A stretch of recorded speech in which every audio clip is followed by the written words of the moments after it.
Wow, the academia sure is busy during the day. But where should we go looking for people that we know? Traveler, Paimon. Sino! It's been so long since we last saw you! As do you. You don't seem weary at all from your travels. If anything, you seem stronger. So, what brings you back here? Oh, nothing in particular. Paimon just saw a really big mushroom out on the road the other day and suddenly missed all our friends in Sumeru.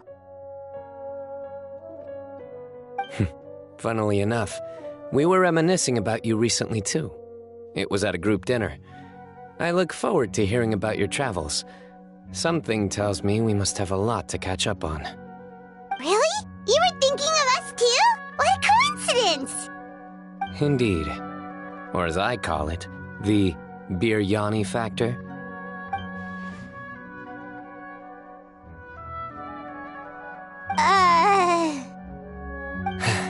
You really want me to say the rest?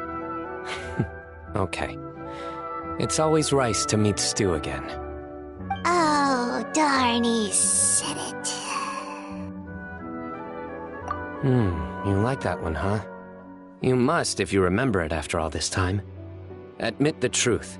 You have long been in awe of my razor-sharp wit. All right. Here's your 500 mora. You're exaggerating. It's only 500 mora. Hey, 500 mora is still a lot of snacks to Paimon. All right. I'll treat you to some desserts later. Anyway, I'm actually investigating a case right now. My mind is focused on work, which is why I didn't complete the joke at first. A case? What happened? Nothing major.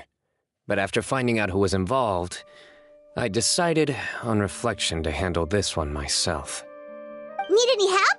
We only came here to hang out, so we've got the time. You may as well take us with you, and then when you're done, we can, Such enthusiasm. Are you worried I'll forget about treating you to some sweets if you're not around to remind me? What? No! All right, was it really that obvious? Obvious enough. Still, it's a fine idea. You are the heroes of Sumeru. It makes perfect sense to work together. All right, follow me.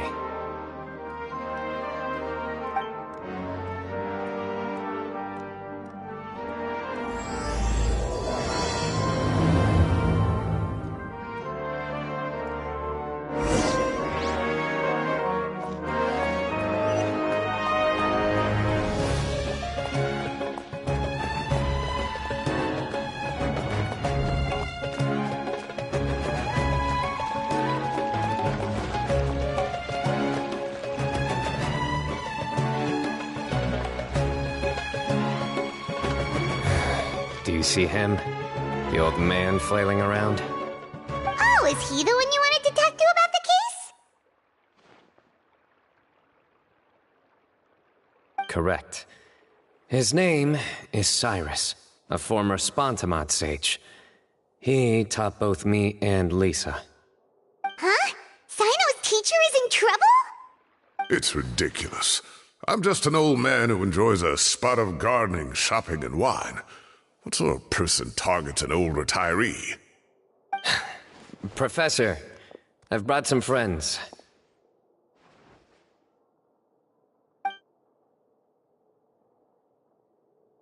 Ah, Sino. Now who do we have here?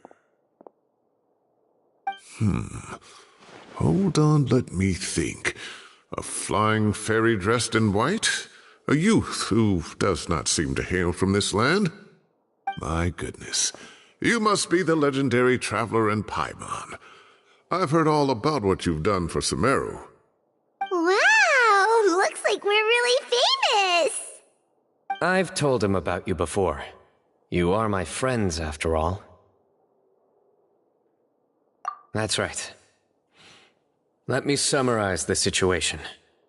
A couple of days ago, Professor Cyrus suddenly received a threat letter. A threat letter? Exactly.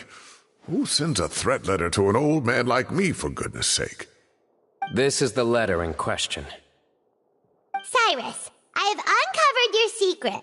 If you wish to prevent it from going public, leave 10 million mora at the back door of the cafe.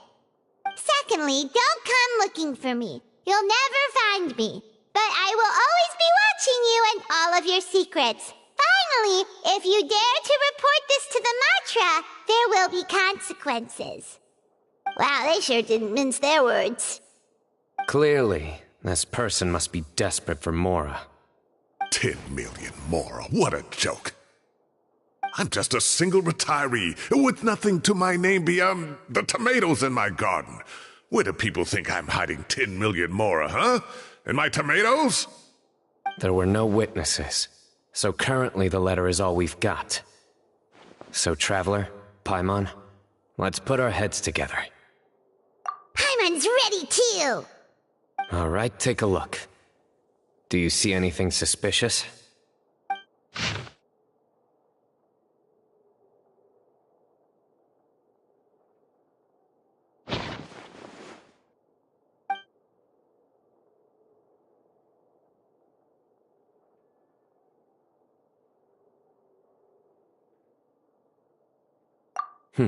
Very good. The paper has a rather rough texture. It's not the typical kind you see in most books. Another thing is, some of these strokes look kind of blurry. Could there be an issue with the ink? Possibly. And I bet the paper has something to do with it. Most of the paper around here is much smoother than this, and the ink is absorbed quickly so it doesn't run. This paper, meanwhile, it's very coarse-grained. Almost as if it's made from some sort of plant matter. It's certainly not the same paper as we use in the academia, but the ink is nothing special. Just regular black ink that gets a blue tinge when applied to paper. So do we think the culprit has a connection with the academia or not? Wait, check this out! Looks like this part got wet at some point. Agreed. The staining suggests it was a colored liquid, not plain water. It also looks like it was wiped off with a damp cloth. A colored liquid, so... tea? Wine? Looks like we're thinking along similar lines. Let's go talk to Arof. There are some things I'll need him to take care of.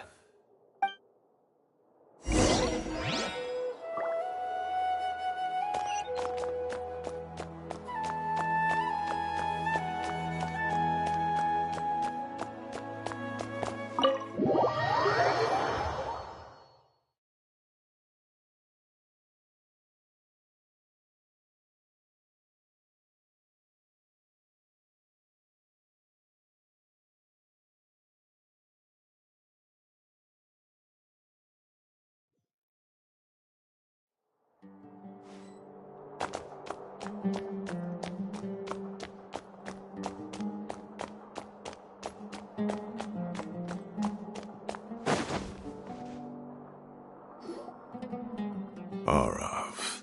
Arav. Ah, there he is.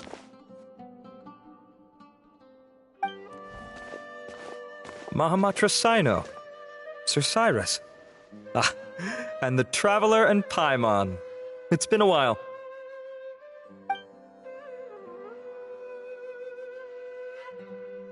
As such, I'm inclined to believe that the culprit in this case is a student at the academia.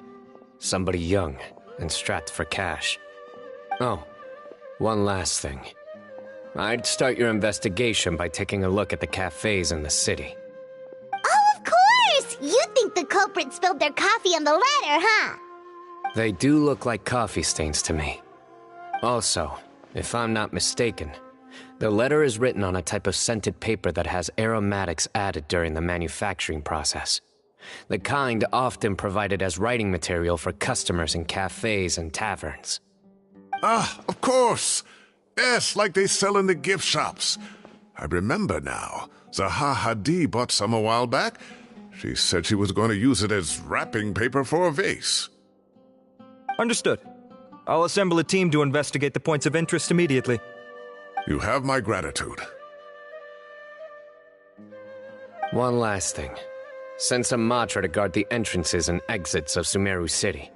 And change into plain clothes. Don't let them see you coming. Will do.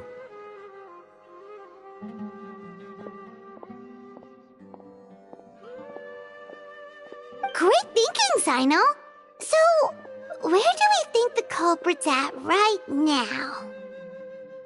Yeah, they've probably been lying low at home waiting to see how Cyrus reacts. You're right, Paimon. Really? Which part? The culprit's approach. Whatever happens, they need this Mora.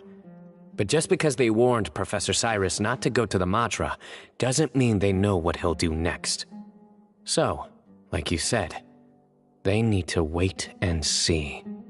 And crucially, the culprit said they'd be watching the Professor's every move. Huh? Wait, are you saying...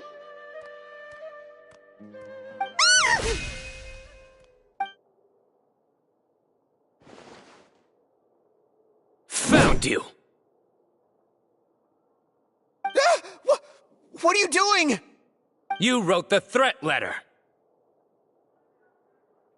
I don't know what you're talking about. What threat letter? I sensed someone was watching us from the shadows the moment we entered the House of Dana. You managed to stay relatively well hidden for someone reckless enough to threaten Professor Cyrus. There are a lot of people here, but we were looking specifically for Arav. Whoever followed us the whole way was likely to be the culprit. I was just listening in, that's all. You know something big's going down when Mahamatra Sino shows up, right? So I got a little curious. What's the big deal? You smiled when Arav left. I saw it as clear as day. Is smiling a crime now? There are coffee stains on the letter. You mixed some coffee with water, gently smeared it onto the paper, then wiped it off with a wet cloth. All to create the impression that the letter was written at a cafe. Closing off the exits to the city doesn't affect you, because you already live here. And as long as the Matra were focused on the cafes, you would be free from scrutiny. The cafe was a red herring all along. You had to be somewhere where you could monitor the Professor's movements. You can't pin this on me! I haven't done anything! Really? Then why are you shaking like a leaf? The innocent have no reason to fear the Matra. But you... your heart's racing, and your eyelids are twitching. You're a terrible liar. I would never... Don't try anything or you'll pay the price. Now come with me.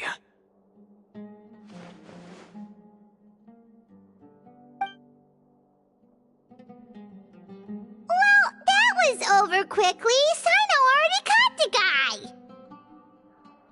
You're telling me. 1 minute I go out for a quick smoke, the next minute I see Arav already on his way back to meet up with Sino. Looked like a young guy, too. Couldn't have been much more than 30. But after what he's done, I'm afraid he's ruined his whole future. Everyone, it's all over.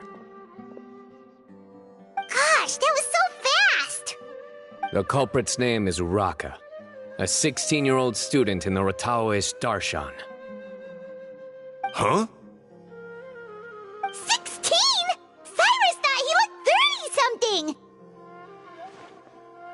We checked his records. He's 16, a third-year student. But he looks so old. Yeah, seriously!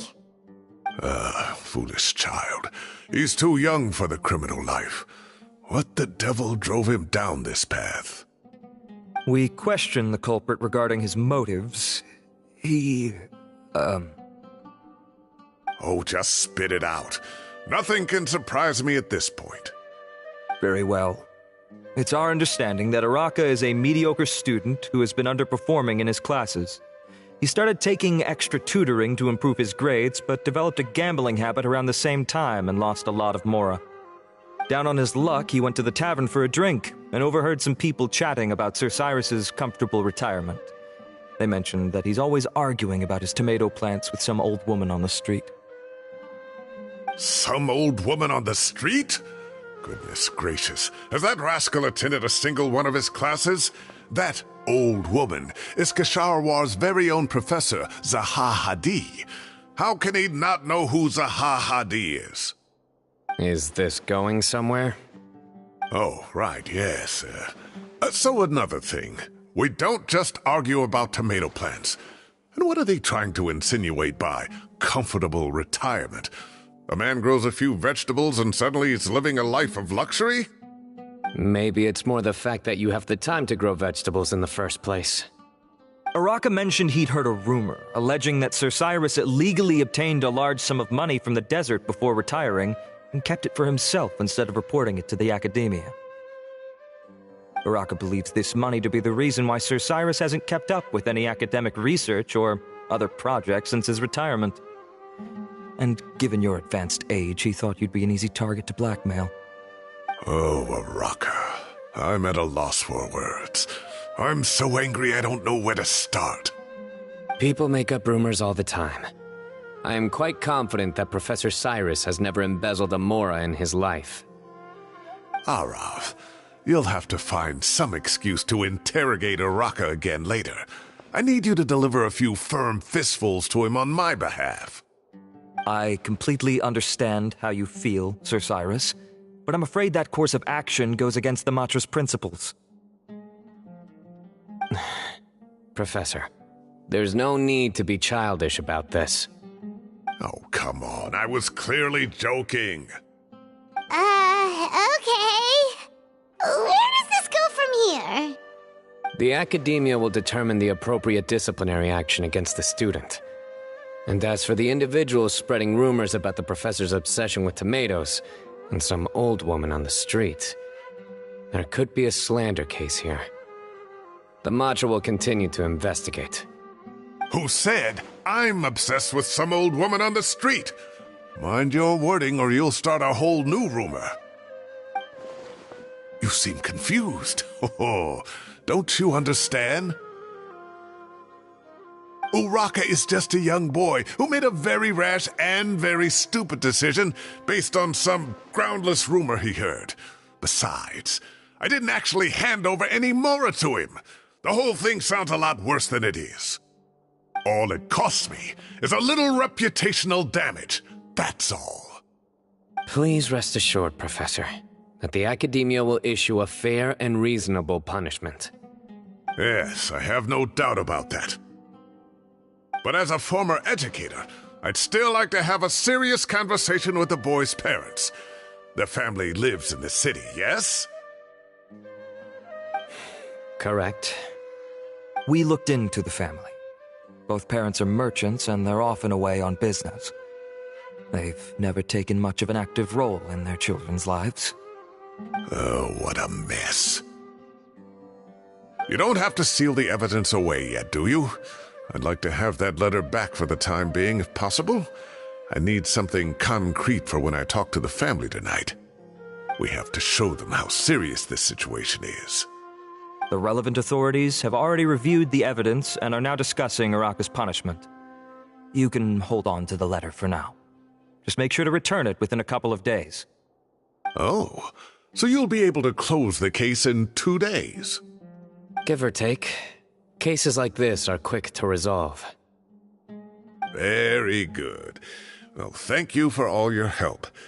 Perhaps we can all go for a meal together. Oh, my treat, of course. My apologies, Sir Cyrus, but I have a prior commitment. Enjoy the meal, everyone.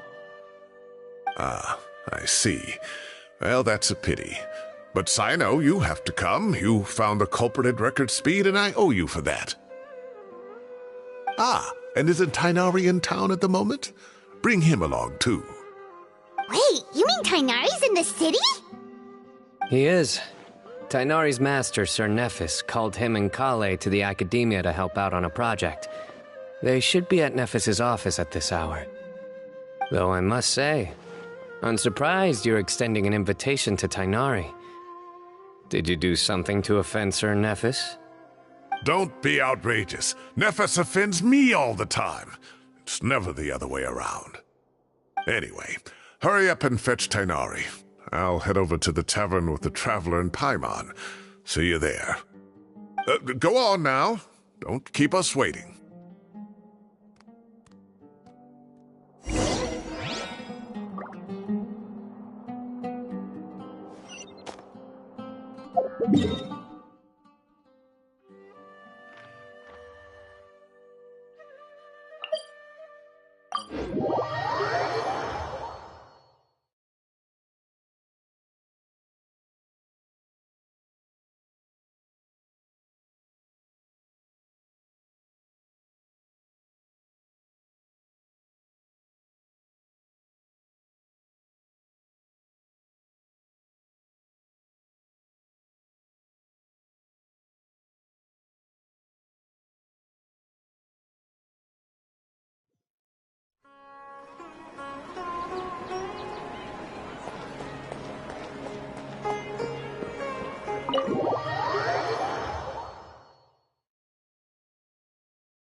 Not to brag, but we never had problems like this at Ratawa Hiss back when I was still teaching.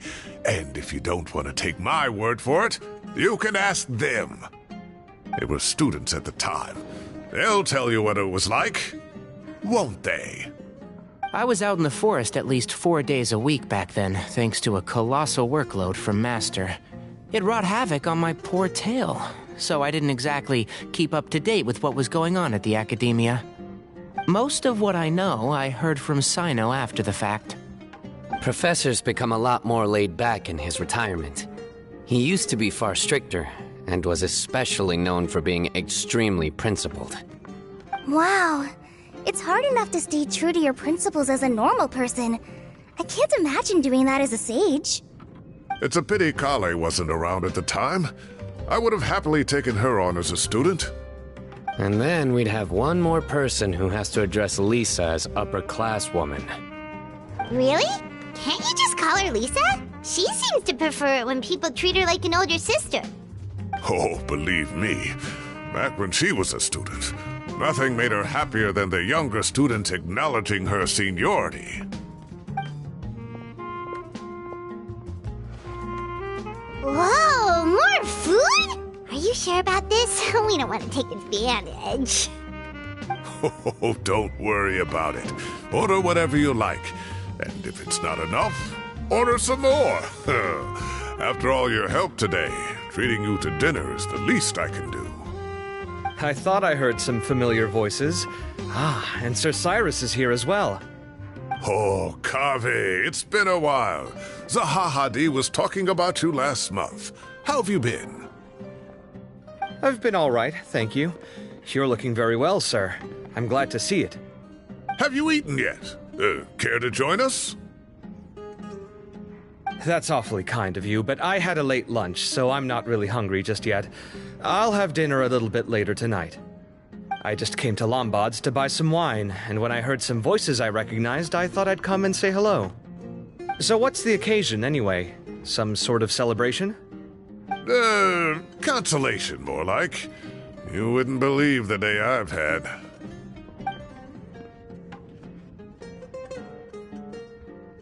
Sounds like things have really gone downhill since I was there. My whole time as a student, I've never heard of anything remotely like that. I can't believe how young the guy is. What are his parents going to think? Young people are always more susceptible to making rash and ill-advised decisions. Their minds are still developing. It's just an unfortunate fact of life. But still, this boy has some nerve. Just look at what he wrote. Oh, it makes my blood boil. Wow, yeah. Jeez. I will always be watching you and all of your secrets. And then he just followed you into the house of Dana? If this were my son, he'd get the scolding of a lifetime. Oh. Luckily, I'm also an extremely principled person. Kame! Your order's ready, sir! Coming! I'll have to get going. Have a nice evening, everyone. I'll catch you all another time. Okay, bye-bye! Here I am.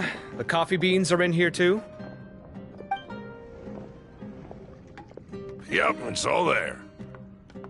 I'll stop babbling away now. Let's eat before the food gets cold.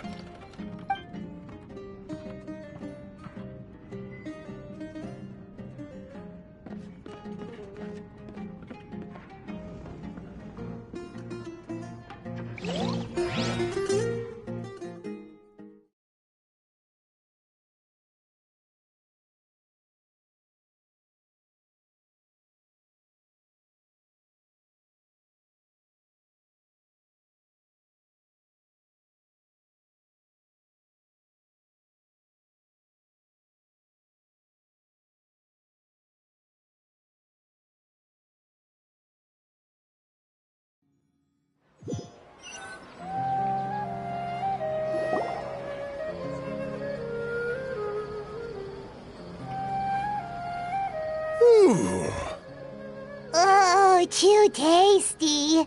Paimon's belly is about to explode. Oh, mine too. I'll have to walk home to burn some of it off. Thanks for dinner, Sir Cyrus. Master Tainari and I will bring you some homemade herbal tea next time. It'll do wonders for your sleep. Well, I look forward to that. In fact, could I trouble you to bring a little extra for the other old folks on my street? I'll be the envy of the neighborhood. No problem at all. I'll pack some up and bring it over.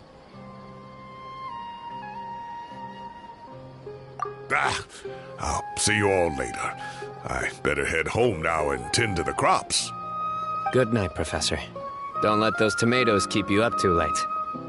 Hey, my tomatoes are serious business. I am not about to be beaten by Zaha Hadi. Anyway, I'll be leaving now. Don't stay up too late now, children. I bid you all a good night. Take care. Have a safe trip home. All right. Now, we finally have some us time. What do you mean, us time? Well, I was talking with Tainari and Kale, and since we all have some free time, we thought we could all go camping together. Think of it as our way of welcoming you back to Sumeru. Camping? Oh, that sounds fun. Paimon's in. Right? It's been so long since we did something fun together. I can't wait. Everyone, let's meet tomorrow afternoon at the riverbank to the southeast of Gandharvaville. No need to bring anything. We've already packed everything for the trip. Just bring your delightful selves and prepare to have some fun. You got it. We'll be there. Great. Then we'll see you tomorrow.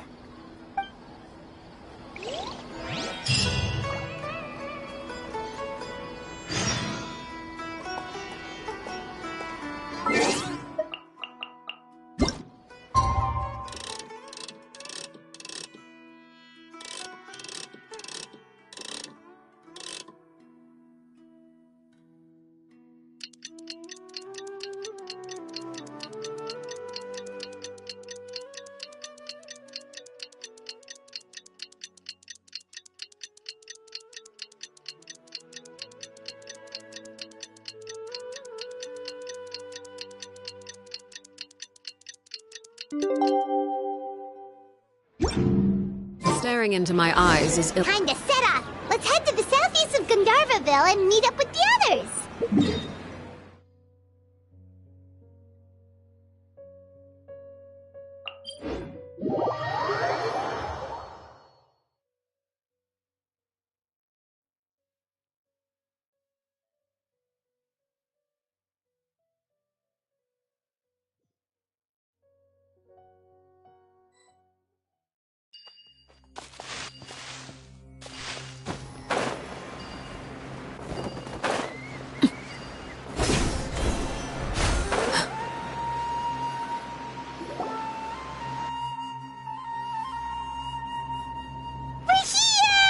Wow, you guys are ahead of the game! You set up the tents already! I'd say we're right about on schedule, actually. We were aiming to have them set up before you arrived.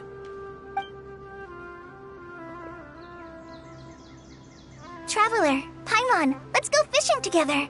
Whatever we catch, we can grill for dinner tonight.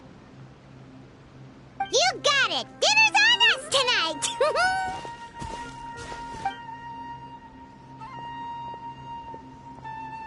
I hope I can contribute too. The other Forest Watchers gave me some fishing tips a little while ago. I'm really looking forward to giving them a try.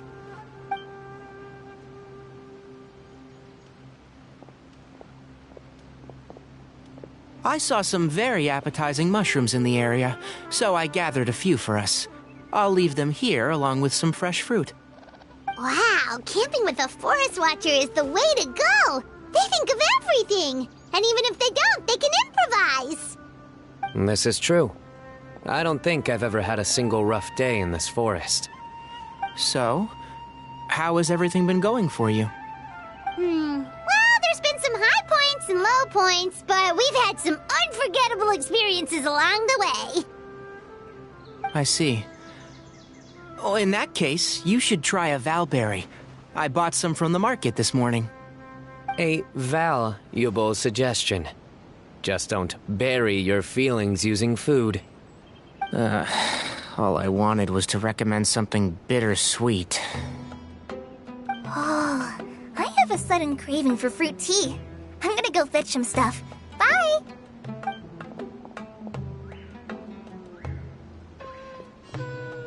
She sure made a run for it.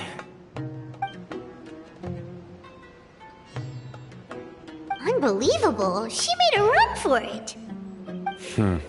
So Kale chose the path of tactical retreat. Could it be she foresaw what shall soon come to pass? My dear friend, you know what I am about to say. Oh, drat. A flat-out rejection. But this isn't over. It's only a matter of time before I challenge you again. So be ready. Ugh, this guy. Somebody make it stop.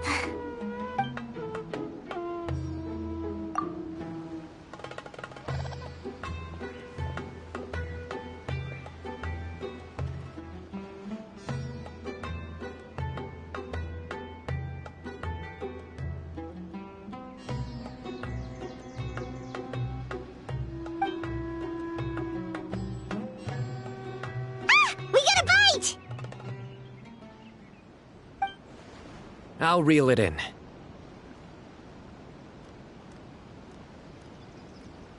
Firewood, spices, snacks, and drinks. Everything's ready. Once Kale gets back, we can light up the fire and start grilling.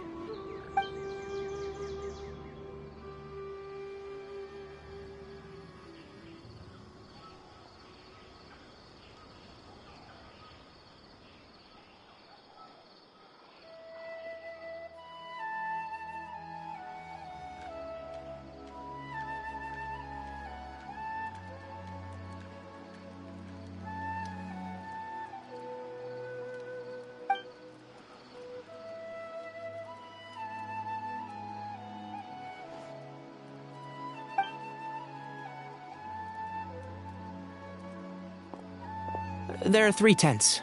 Which one do you two want to take? How about the one on the left? entrance here is a little better. True. But it's also the closest to the water. If there are any sleepwalking fungi around tonight, they might stumble into your tent. Well, that's no good. Take my weapon. You can use it to bar the entrance. Anyone would think you were sealing the gates to King Deshret's mausoleum. Excellent. Then this tent will be an impenetrable fortress. I'm back! How's your appetites? Ready for the barbecue? Always.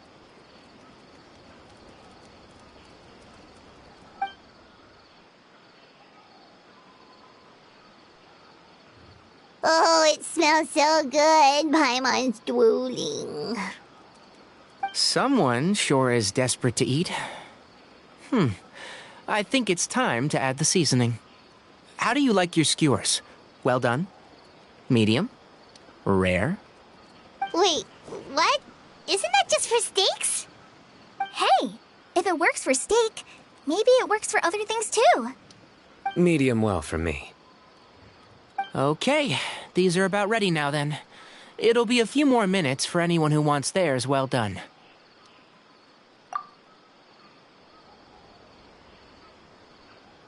Oh, that was so delicious. If Paimon's stomach had space, she'd eat 3 more skewers. I ate a lot too. Here comes the food coma. If you're tired, then go rest. You must be getting sleepy too, Paimon. Why don't you guys head to your tents? Sino and I will clean up. Tonight I show you mercy. Our sacred duel will take place another day. Good night.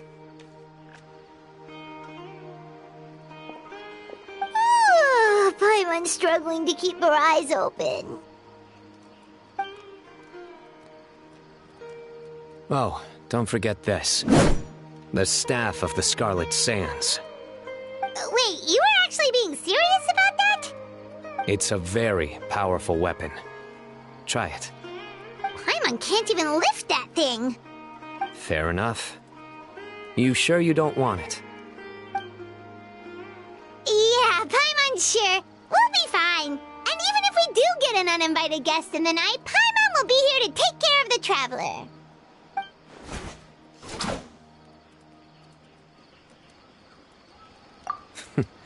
That reminds me of a parting king of invocations. I'll tell you about it tomorrow. But right now, it's time to rest. Sleep well and sweet dreams.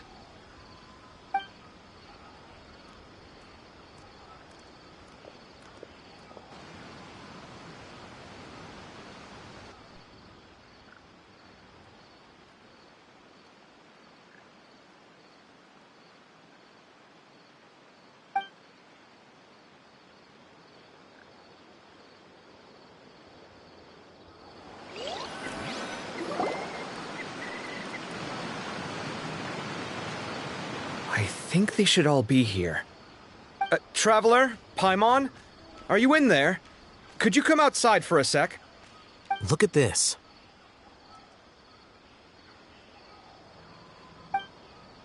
What the? What's this sword doing here? Is it supposed to keep out intruders? Evidently. Huh? Who is it? Oh, what time do you call this?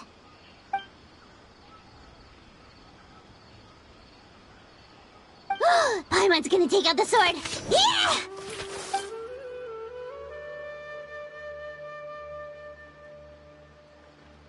Oh, hey them, Kave! What are you doing here? It's the middle of the night!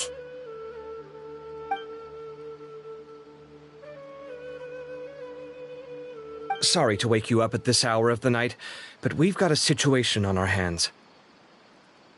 Let's get dressed and talk about it outside.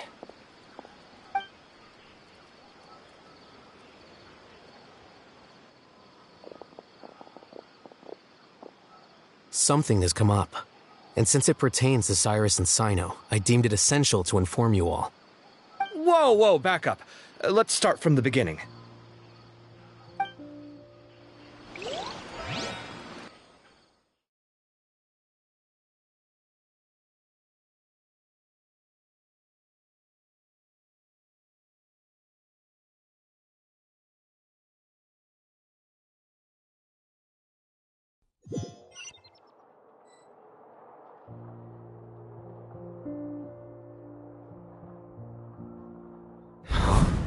Where'd the wine cups go? I could have sworn I left them here after I washed them. Ah, there they are. I'll have a cup too.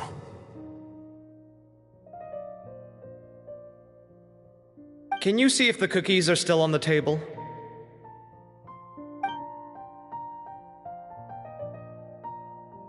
They are, and so are the fruits.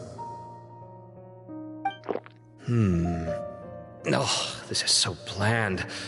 I should have gotten a few bottles of what Sino's group was drinking last night. Do tell. What were they drinking? Oh, right, I forgot to mention. So, I ran into Cyrus yesterday evening when I went to the tavern to pick up some things. He was hosting a dinner for Sino, Tighnari, Kale, and the Traveler and Paimon. Anyway, they got a bottle of Lombard's new vintage for the table. At least, I think that's what it was. It looked pretty good. Sounds like they're all tangled up in this. You know what it's about, right? 16-year-old kid tried to extort Cyrus. He was asking for 10 million mora. I heard some people talking about it on the streets, yes. Didn't take them long to catch the culprit. The sages are probably dealing with the case by now. I wonder what Sir Nephis and the others will make of it. Oh, Cyrus showed me the extortion letter, too.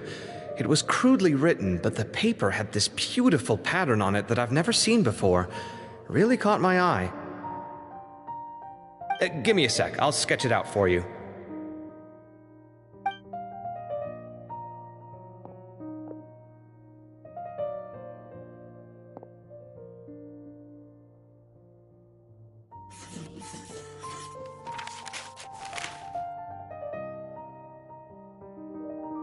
Okay, done.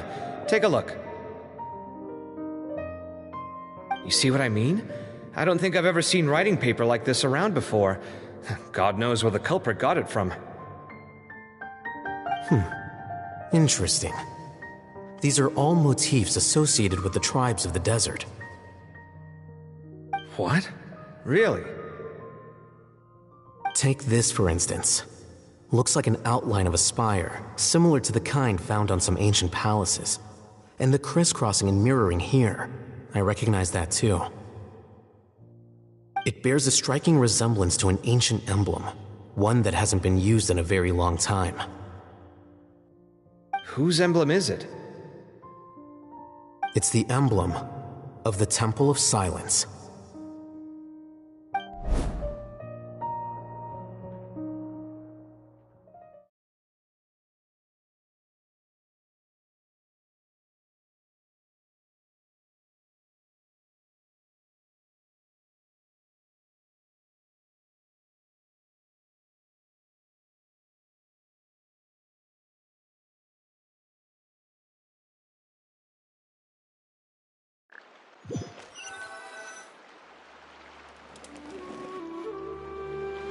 After discussing it with each other, we both agreed that something didn't feel right, so we went looking for you.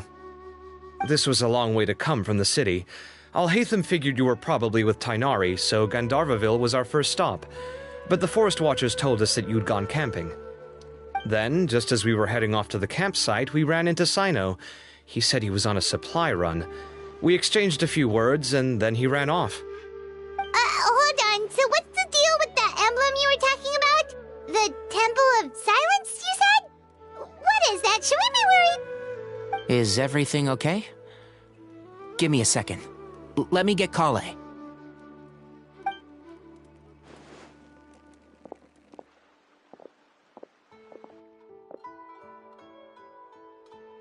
So you've never heard of the Temple of Silence? Well, to put it simply, it's an organization that has existed in Sumeru for over 1,000 years. These days, you can find a Temple of Silence office in the academia. Theoretically, it's responsible for the custody and disposal of information and documents not fit for public dissemination. At least, that's what they tell the outside world.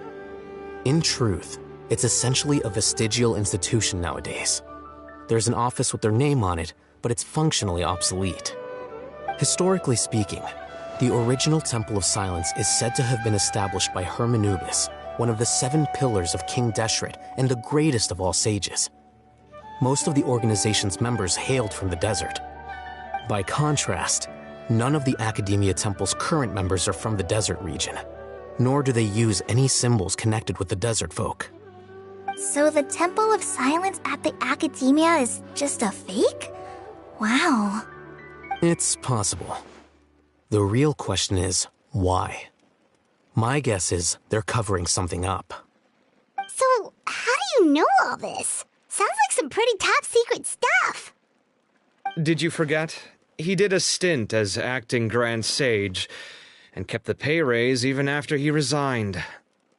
Oh, yeah! Paimon did totally forget about that. So you took the chance to read all the top secret documents while you were acting Grand Sage, huh? If you're asking me whether I familiarized myself with the documentation in my office, I would respond that that's a perfectly normal part of any job. So much about this doesn't make sense. Why did the emblem of the Temple of Silence appear on a threat letter from an Academia student to Cyrus? The student's only 16, and doesn't have any family ties to the desert. So where could he have seen that emblem, or gotten the paper? You said you ran into Sino, yes? Did you tell him what you've just told us? Yep. He ran off as soon as he heard what we said. Given that Cyrus is involved, he's probably halfway through solving the case by now. Still, we should try to catch up with him. At this hour of the night, Sino will probably go looking for Cyrus at his current residence. If the Academia's Temple of Silence really does exist just to cover up the truth, the sudden appearance of this emblem can't be good. It's sure to stir up trouble. We should pay a visit to the Academia. Yes. As the Sage of Amorta, my master ought to know the truth about their office. You can ask him to tell you what he knows. The more information we have, the better prepared we'll be for whatever happens there.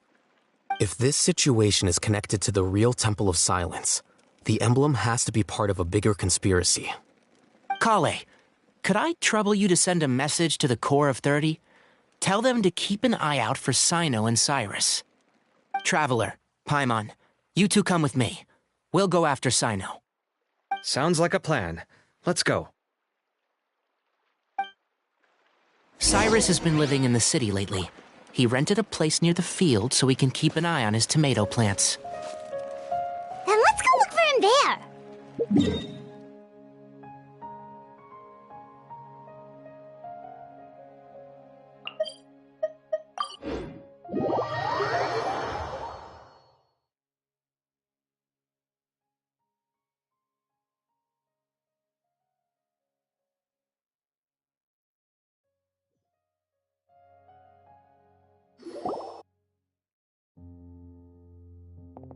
Here we are.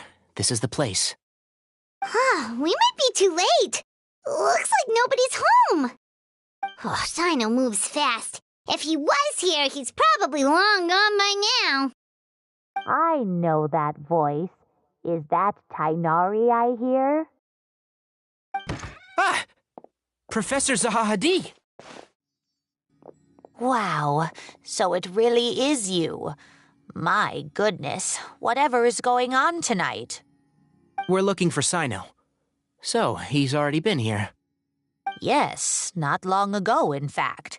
He knocked on my door and asked if I'd seen Cyrus today at all. I told him the old fool left early this morning, and I hadn't heard him come back.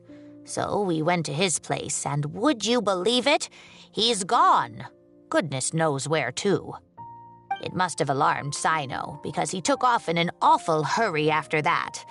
He never did explain what this was all about. How serious is it? Well, if Cyrus isn't at home... Oh, it sure doesn't sound good. Professor, did you hear that a student recently tried to extort Cyrus? Why, yes. When I left the house that day, I noticed he was watering his flowers in the field in complete silence. He had a piece of paper clutched in his hand, and he looked lost in thought. I could tell something was troubling him, but he wouldn't tell me what it was. If Sino hadn't happened to visit him that day, he'd probably still be holding on to that thing. After seeing the letter, Sino told him to contact the Core of 30, but Cyrus was very reluctant. He claimed it would only damage his reputation. Eventually, he relented, after much persuasion from Sino. Huh? Cyrus didn't want to report it? Well, that's strange. When we saw him, he seemed pretty okay with the idea of the kid getting his just desserts. As a former sage, it's possible Cyrus still has enemies at the academia. That's why Sino was so insistent that he report the matter to the authorities. I was there while they were going back and forth over it. So Cyrus initially hoped to stop this from going public. But why?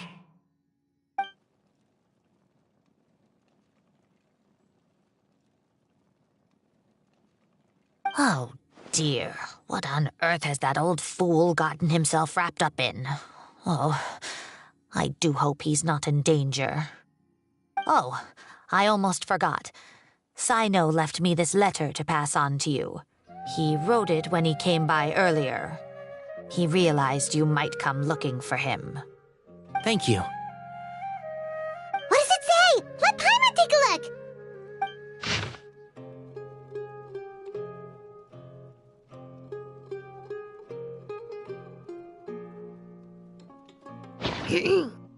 My friends, this is a rather complicated state of affair. Unfortunately, I cannot disclose more than that. I ask you to understand and accept that I had to act alone at this stage. Don't come after me. Yep, that sounds like Sino. Thank you, Professor. Please do not worry. We will do all we can to protect both Sino and Cyrus. Traveler, Paimon, let's head to the academia and regroup.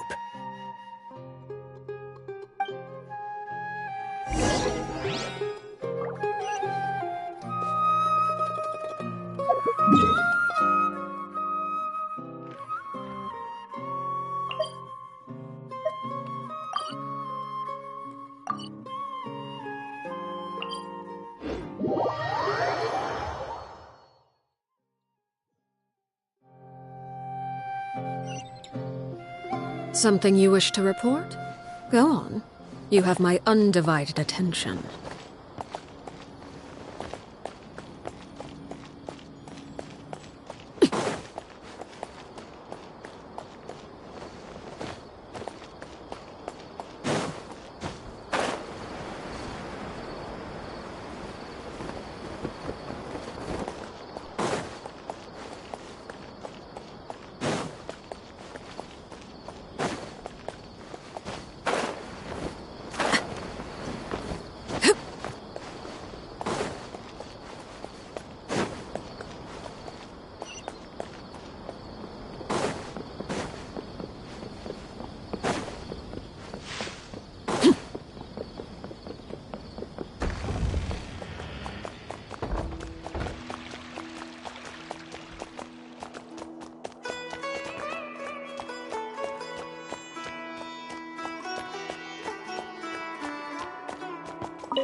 You're here?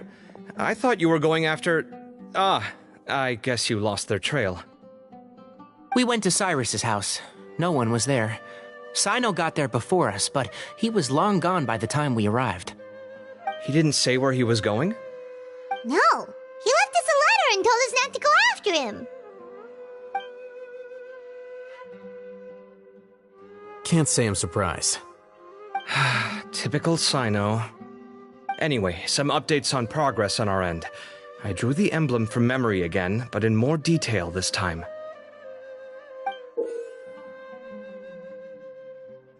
I checked some ancient texts for a similar design.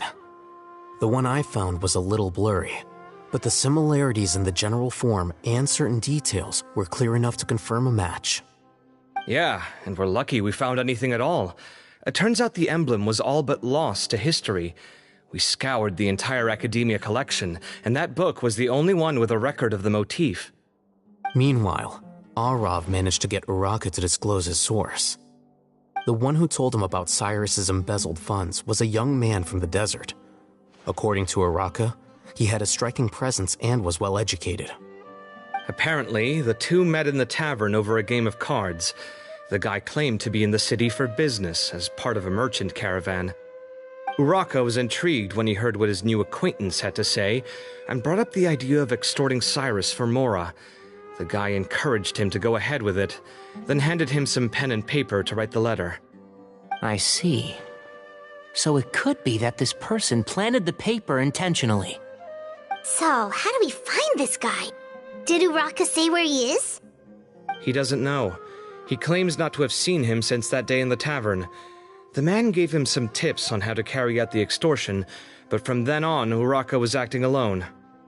Nephis and Arav have gone to meet the Core of 30 and review the city's entry and exit records. Also, Nephis admitted that the Temple of Silence in the Academia is just a facade. The true Temple of Silence once came to the rainforest to establish a collaboration with the Academia, but as time went by, the sages gradually became corrupt and foolish. The Temple of Silence felt that they could no longer trust the Academia and ended the partnership. They retreated back to the desert about 400 years ago. Ever since its inception, the Temple of Silence has been the guardians of King Deshret's civilization and belief system. They traveled throughout Sumeru, sequestering and guarding any wisdom that posed a threat to the people's livelihoods. At its roots, it was a legitimate and reputable organization whose purpose was to guide people towards the right path. The Academia of the day knew that the split would damage their reputation if it became a matter of public knowledge. And so, they set up a dummy organization of their own to conceal the truth. Not only that, but they managed to keep up the charade for hundreds of years! So how did Cyrus become acquainted with the true Temple of Silence if they left centuries ago? I'll bet that's the question that bothered Sino. Probably why he went after him in such a rush. Whoever is behind this, getting Uraka to extort Cyrus was only the first step of the plan. Their true goal in doing so was for Cyrus to see the emblem on the letter. He must have recognized it right away. That'll be why he didn't want to involve the authorities. He probably hoped to take care of the whole thing by himself. Unfortunately for him, Sino had other plans. Since the desert is where the Temple of Silence originated, that is in all likelihood where Cyrus went. I have to go after him. Really? Are you sure that's a good idea, with how you respond to the heat? Why don't we send someone else? I should be fine, as long as I bring plenty of water. Besides, I just can't shake this ominous feeling that if we don't catch up to them soon... Everyone, I have news from the Core of 30. Master! Oh, so that's Nafis, Tainari's master? Oh, we're finally getting to meet him in person! It's a pleasure to meet you, Traveler in Paimon. Several independent eyewitnesses have reported seeing Cyrus and Mahamatra Sino leaving the city at different times. Both were heading in the direction of Caravan Rebat. I was going to suggest that you join forces with the Core of 30 in this case. However, as I'm sure you've already heard from Alhaitham and Kaveh, the Temple of Silence is involved. The Academia has made a number of decisions throughout history that I am ashamed to talk about. It may well be that no better choice was available to them, but those actions are nonetheless a stain on our legacy. I won't attempt to make you understand the Academia's perspective. Now is the time for action. I understand where you're coming from, Master. But I'm afraid the situation might be more complicated than we thought. I think we need to keep a low profile, or risk making things worse. Good point. If Cyrus is involved with the other side, or worse, if he's fallen into their hands, and...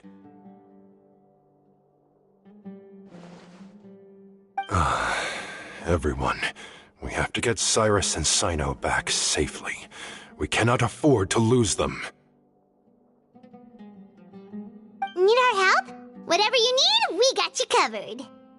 Really? Wonderful. You have my most sincere gratitude. Arav and I will continue to follow up on the lead from Uraka. Kaveh, Scribe Alhaitham, I'd like to ask you to cover the duties of the House of Dana.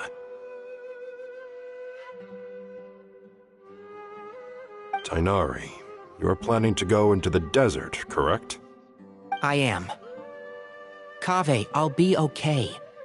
You stay behind to help Master and Alhaitham. Well, if you're sure... Okay. But be careful. Thank you all.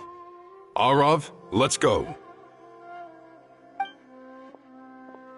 You'd better get moving. Don't forget to ask for help when you need it. Will do. Let's go, Tainari. Hopefully we can catch up with Sino before it's too late. Knowing him, he's probably covered a fair distance already. But we still have a shot. Let's take it.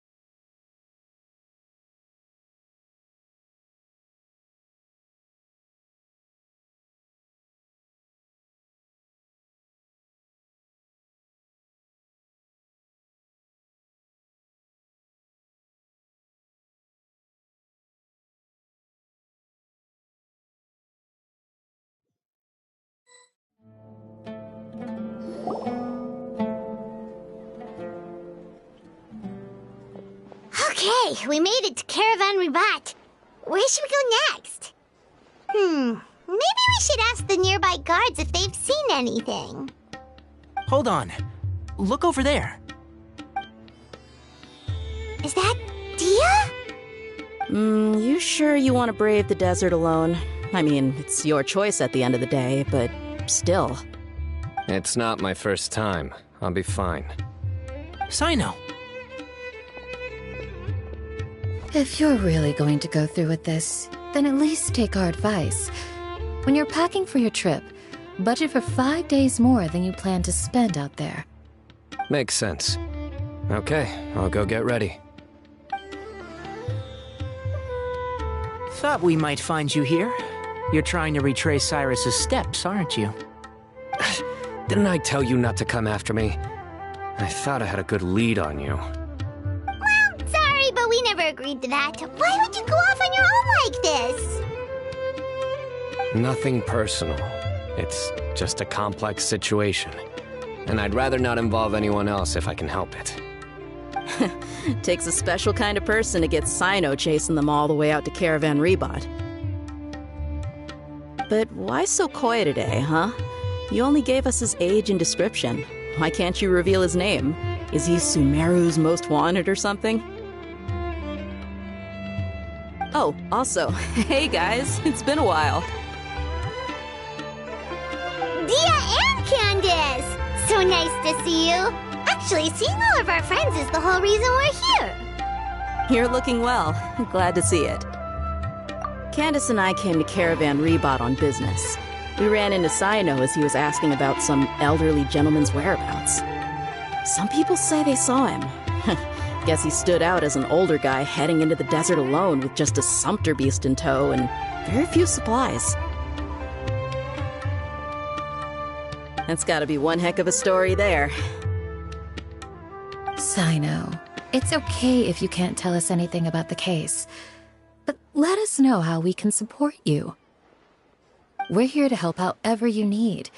The more people we have working on this, the quicker we'll be able to find the person you seek. No, it's not that simple. If I'm right, he'll be doing everything he can to avoid us. We spoke with Zaha Hadid. From what she said, it's pretty clear that he wants to try and solve this on his own. It won't be easy trying to find him in the desert when he's deliberately trying to cover his tracks.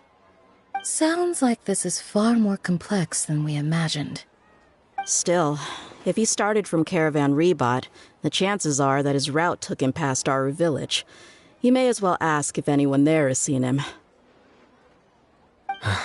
My thanks to you both. Once this is resolved, I will find a way to repay you. Come on. No need to get all serious. Just buy a round of drinks next time we're all in the city or something. That's a deal. All right, so, you all set? Yes, we'll handle it from here. Thank you again for your help. I don't take it for granted. All right, then we'll leave you to it. Just remember, if you change your mind and need some reinforcements, we'll be here. And don't think you'd be imposing. You can depend on us. Don't worry, we'll keep him out of trouble.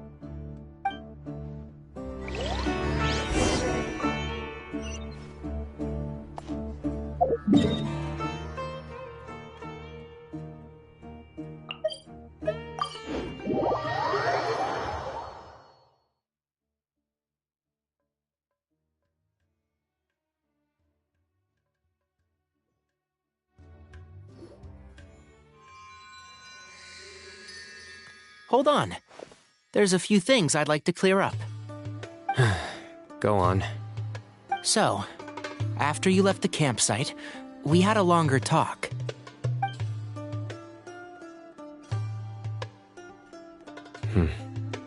Clearly, we've only scratched the surface of the Temple of Silence question.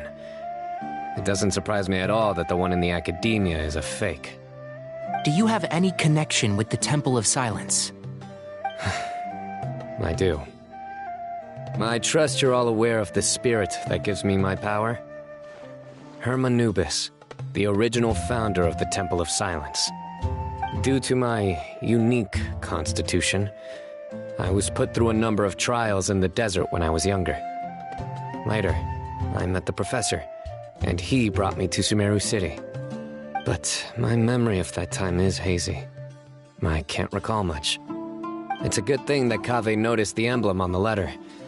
Without that, I don't know if we would have connected the dots and realized there was more to this case than mere extortion. I did not recognize that symbol at all. Whether that's because I've never seen it, or because my memory fails me, it's hard to say. Yeah, you're right. Thank goodness for Kaveh, and for Alhaitham's diligence during his time as acting Grand Sage. But Cyrus must have recognized it right away, right? Otherwise, he wouldn't have had any qualms about you reporting it. Oh, maybe his connection to the Temple of Silence goes even deeper than yours. I suspect so too. Professor has never once mentioned the Temple of Silence in conversation. And whenever the conversation turns to Hermanubis and the concept of spirit indwelling, he avoids going into any depth. Well, speaking of avoiding things, you do realize, don't you, now that we've caught up with you, you're stuck with us for the rest of the way. I am aware. And I have accepted it. Or rather, I don't see how I could manage to ditch you en route, so I might as well accept that you're coming with me. That's right. Fact is, we're coming with you whether you like it or not, so the best option now is to try to look out for each other. Ha! Fair enough. Then at least let me buy you a drink once we're back in the city. Works for me. All right, off we go. Let's start by seeing what the guards here can tell us.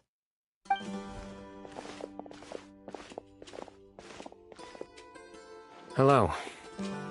Mahamatra Sino? I'm looking for someone, so I'd like to confirm any recent foot traffic in and out of Aru village. A man matching that description passed by Aru village not too long ago. He stopped by to load up on food and water and feed his sumpter beast, then he was on his way. Where was he going? Let me think. He took a seat by the entrance of the village for a while, and had a brief chat with the person who came to deliver the water. He said he was headed somewhere near an oasis, but he didn't mention which one. Do you have a map? I can mark out the direction he was heading and the best routes to any nearby oases. I have one. Mark away. Great.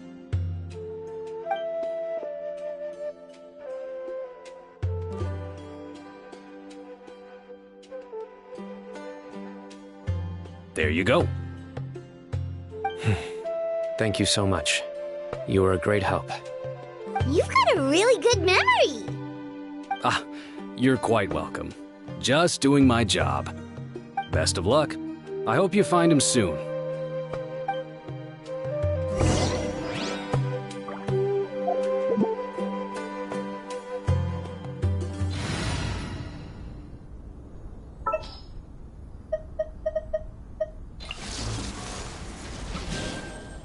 Who's our next target?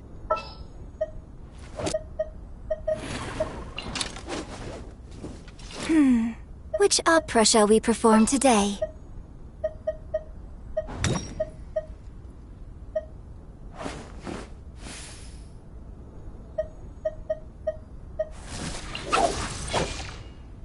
What'd they do this time?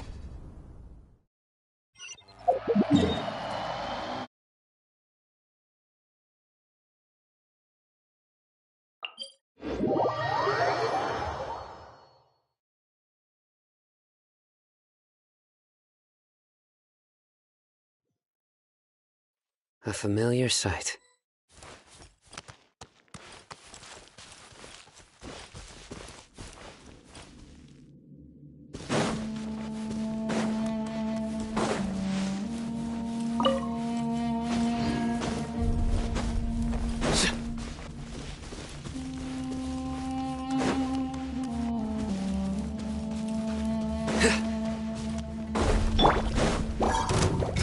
Flags up!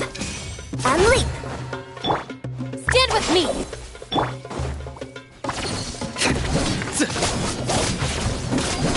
Nowhere to run!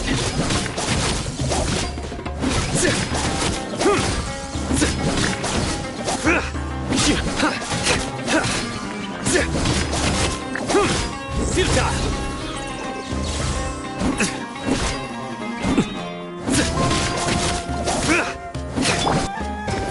Flags fly!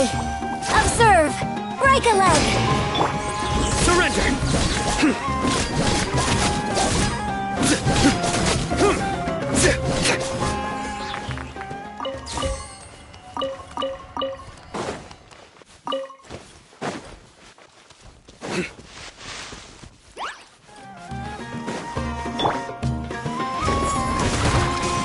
And step!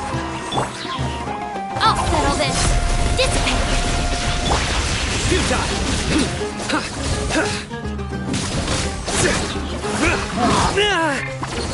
Order guide you!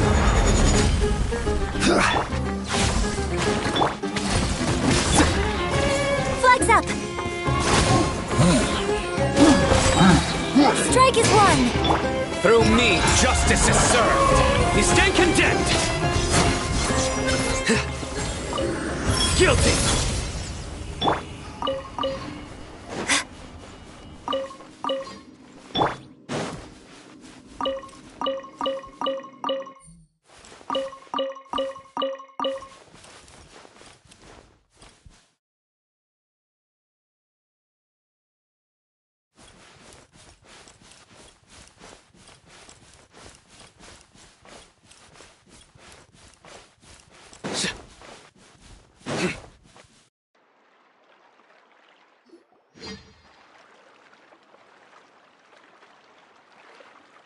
Hold on. I see some people over there. Do you think it's safe to ask them what they know? Should be. I'll go. No. I'll do it. Huh? Why can't Sino go talk to them? What difference does it make? Given my background, appearance, and the way I dress, I might not be the most welcome visitor here. Just in case, it's probably better to let a more neutral party handle things.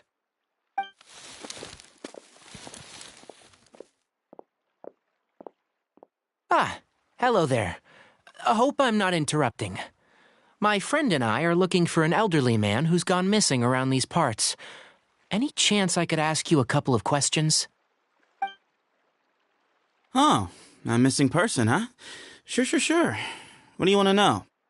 I'm just wondering if you've seen him. Let me give you the details.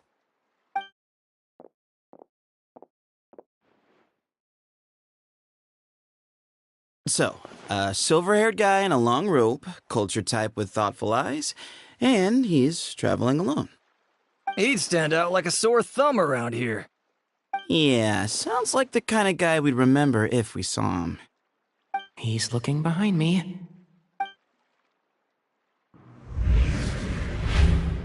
Uh-oh. That guy's looking our way. Your friend over there stands out a lot, too.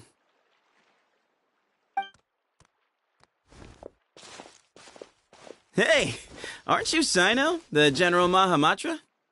Yes, that's me. You don't seem surprised that I recognized you. It wouldn't be the first time. Oh, you're the one looking for the old man who's gone missing, aren't you? I have a bad feeling about this guy. Someone's on edge. You don't trust me much, do you? No need to hide it. I understand why you're wary of us. Still, you came to us asking for help. Do you want it or not? I thought you were a group of merchants. Seems I was mistaken.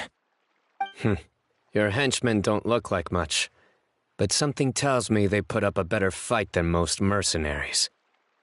Hey, hear that, guys? You're my henchmen now. Suits me, as long as I get paid for it. Just cut to the chase already. I'm running out of patience. All right. Come with me. All of you. Don't you want to find your friend? A silver-haired, long-robe, culture type with thoughtful eyes? Sounds like there's a whole other side to Cyrus I didn't know about. So you know where he is? Just follow me. I'll take you to him.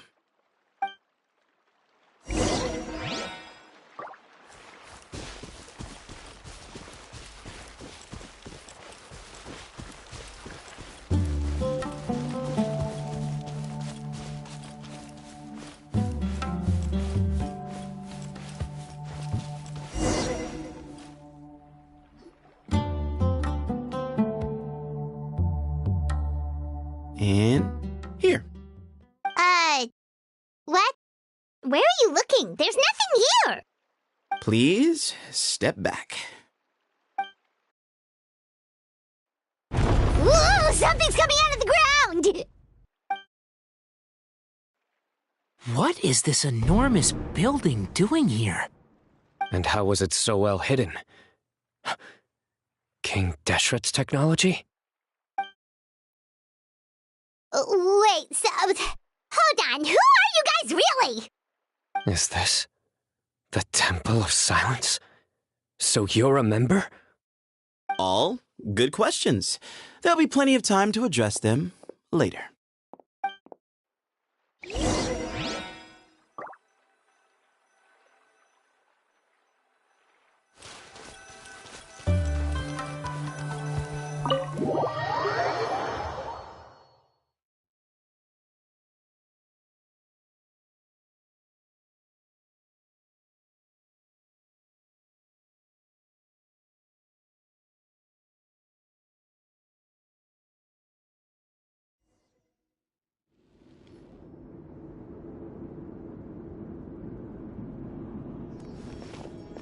This is not what Paimon was expecting to find in the desert, especially not hidden right next to an oasis. Oh, Paimon's scared. They must have kidnapped Cyrus. Do you think this is the guy Raka met in the tavern? What's wrong? Thinking about your professor? I just hope for your sake you haven't done anything you might regret. Me too. Hope I haven't done anything to incur your wrath.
Alright, you can wait here for now.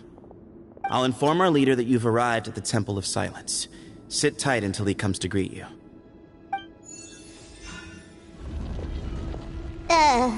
So he's just gonna leave us here unattended? Maybe we're not being kidnapped after all. They can't have been at the Oasis by chance. They were waiting for us. Whoever the leader is here, they were obviously counting on us showing up. So this is the Temple of Silence. After leaving the rainforest, they hid themselves here? Hey, look! That guy's coming back. Don't worry. Someone will come and call for you soon. What's your name? Sorry, guess I was so delighted to see you, I forgot to introduce myself. My name is Sethos. I'll be here if you need me, but I'm not planning on answering all of your questions. Other than that, you can occupy yourselves however you see fit. So we're free to explore by ourselves? Yep. I mean, I'm not worried about you running off. Cyrus is here, and unless I've misunderstood, you're all quite anxious to see him again. He's right. Well, if we've got some time, we might as well take a look around.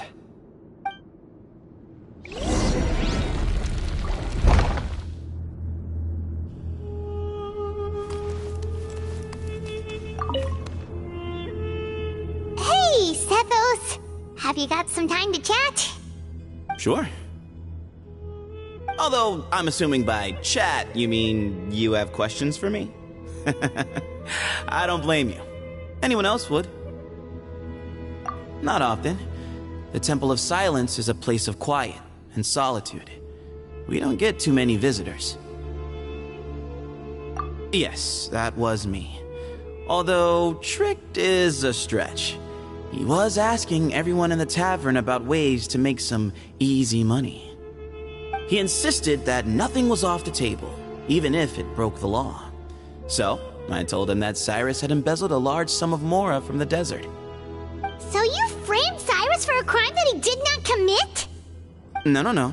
That's not entirely true. Let me jog your memory. The letter just said that he had uncovered Cyrus's secret. It didn't say what secret that was. Of course, Uraka was a great accomplice, really.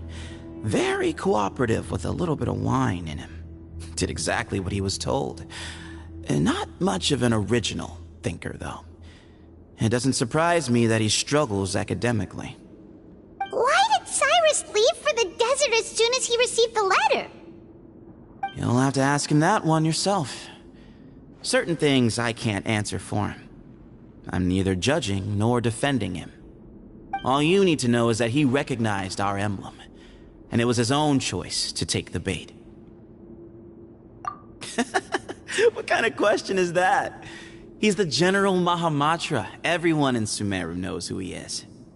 Right, but back at the Oasis, you can't have known who he was for sure, or you wouldn't have asked him. So, what we're really asking is, have you never seen him in person before?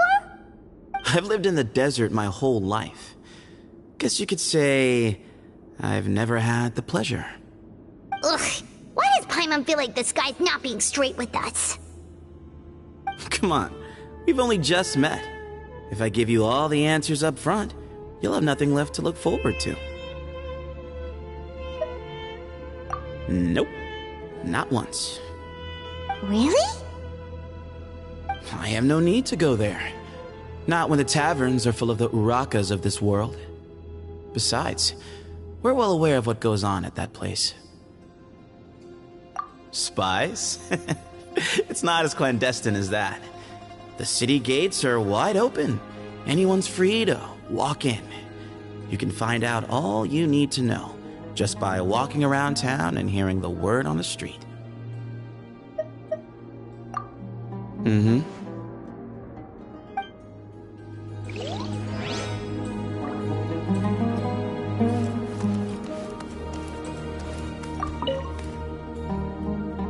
never imagined that the true Temple of Silence would be hidden somewhere like this. We've passed through these parts before, but never noticed anything. That's King Deshret's technology for you, I guess. It borders on the miraculous. Amazing to think that it's been preserved intact all this time. We should be wary of our hosts. Still, at this point, we can be confident that the professor is safe and sound, so that's something.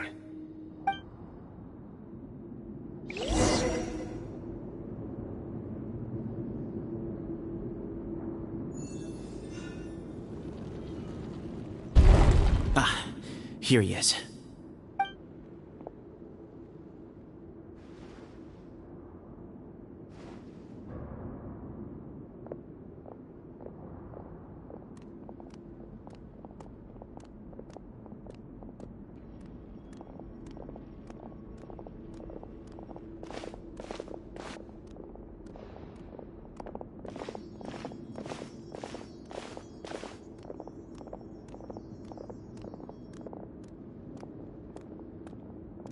Grandfather, the person you wish to see is here. Well done, Sethos. Greetings, one and all. I am Ba Moon, the current leader of the Temple of Silence. I know why you are here, and I thank you for your patience. Bring him out.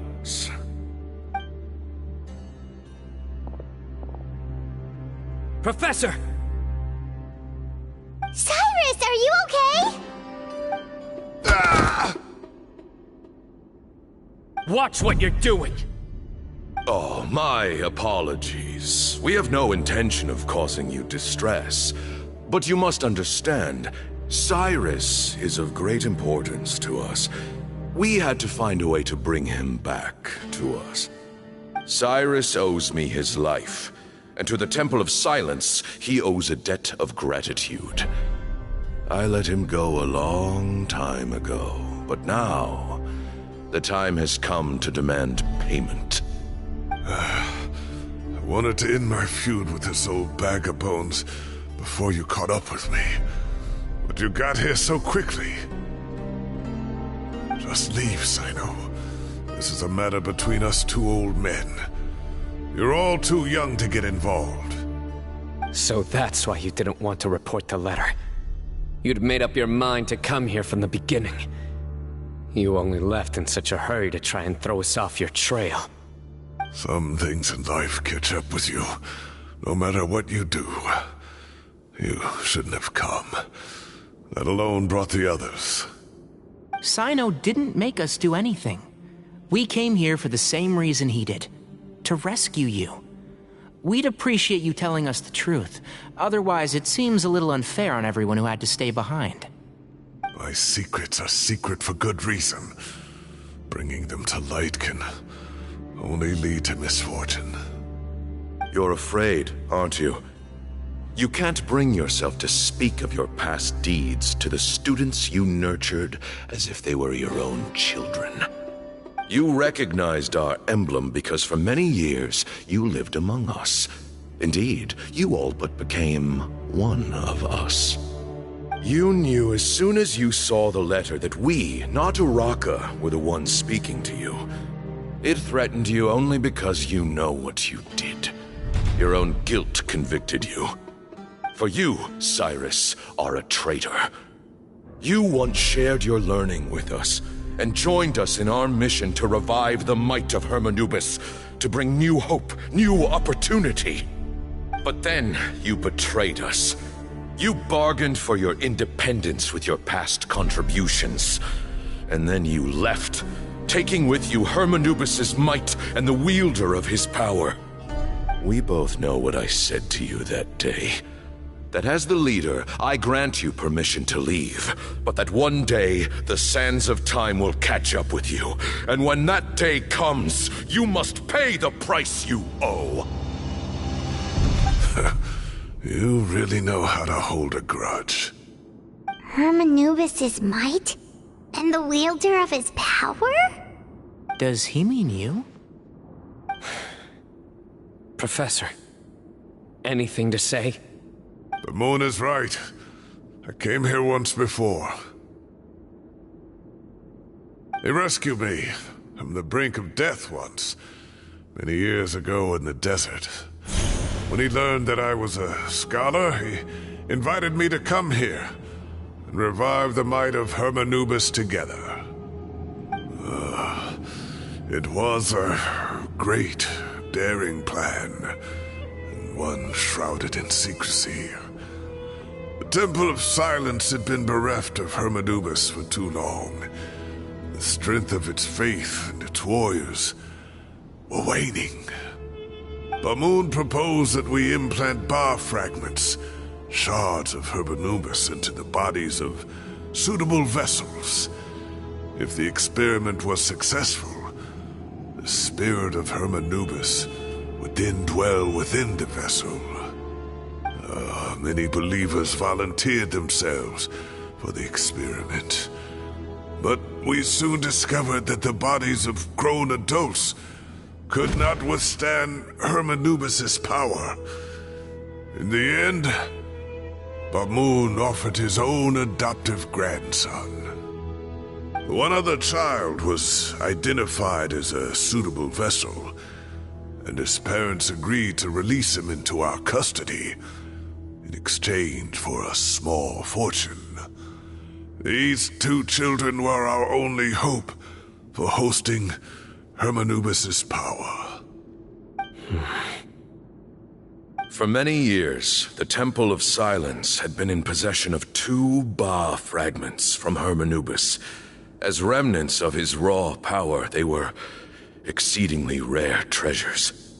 The test subjects were sent into a room that had been prepared for the ceremony and instructed to approach the Ba fragments, whose power had been amplified.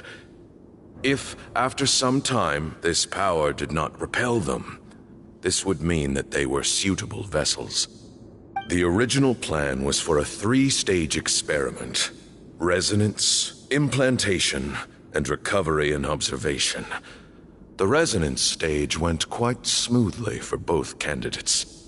As the 2nd stage began, I realized a decision had to be made. Should we implant the fragments one at a time? This would allow us to monitor the results after the 1st round and adjust our plan accordingly. Or alternatively, we could implant each fragment in a different vessel at the same time and compare their effects. But as I was deliberating, both Ba fragments suddenly became active. They glowed with a light we had never seen before.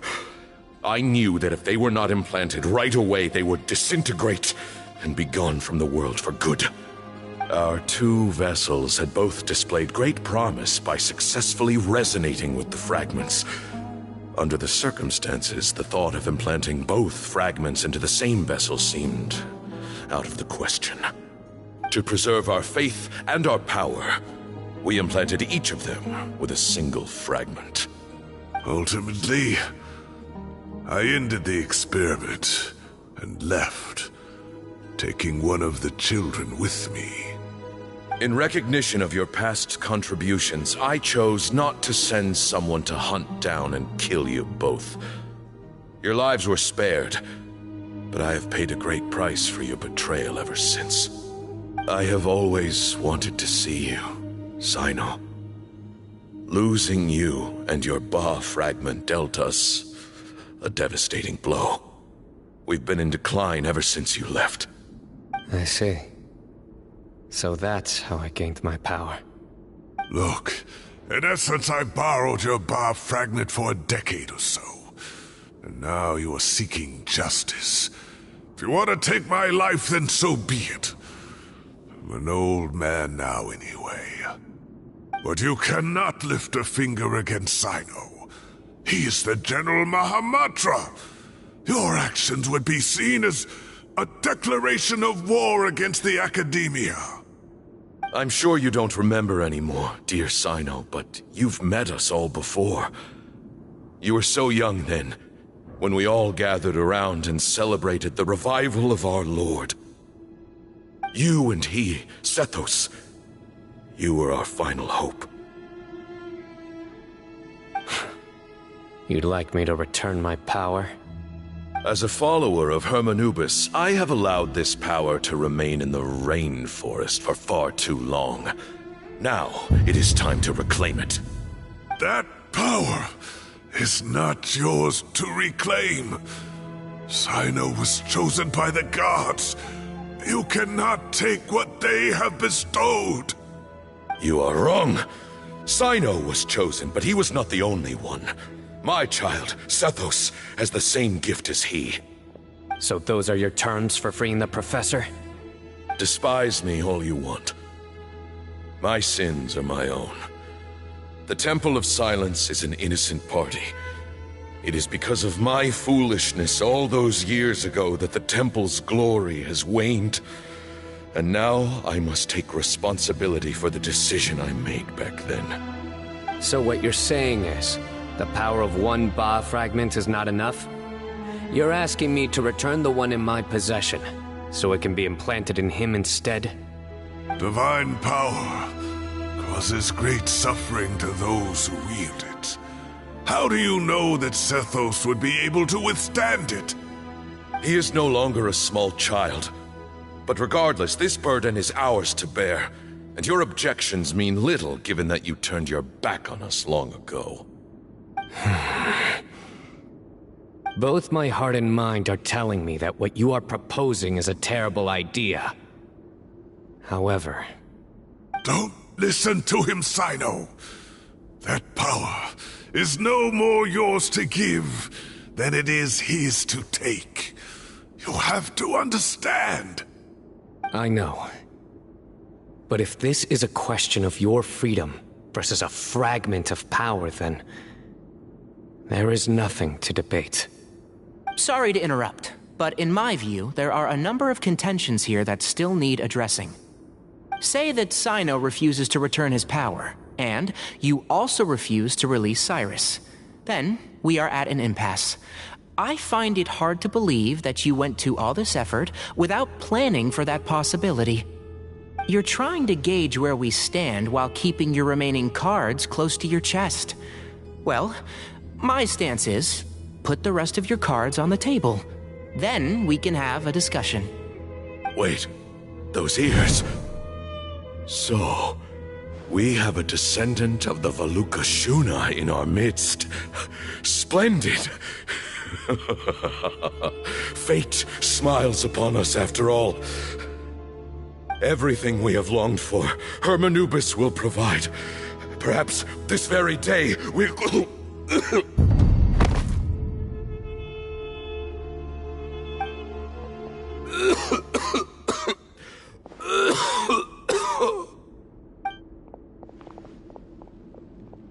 Why is he coughing so much? He looks like he's in really bad shape.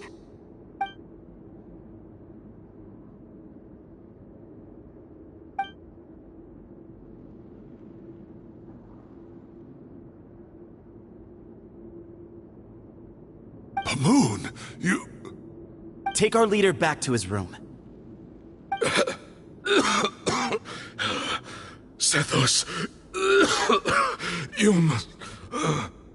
Grandfather, I know what you wish to say. Leave this in my hands. I don't like to drag out conversations, so I'll just cut to the chase. Had Cyrus not stopped the experiment all those years ago, the plan would most likely have been a success. The wisdom of Hermanubis would have been ours. Still, it's no use talking about what-ifs. We cannot change the past. I'm not like my grandfather. The Temple of Silence has a grand legacy and a sacred duty to fulfill. So it's somewhat inevitable for the leader to have an inflated sense of self. But I see things a little differently. I don't believe the temple has the same stature that it once did. Time has worn away at its prestige and changed things almost beyond recognition. So I'm not going to force your hand. You're all free to leave. Except for Cyrus. My grandfather gave him his chance once, and now I'm giving the rest of you yours. You have courage and wise judgment, kid. Reminds me a lot of Bamoon in his younger years. I truly wish that the temple would take an objective look at the academia of today. You've been to the city yourself. I'm sure you've seen that much has changed for the better. And things will only continue to improve.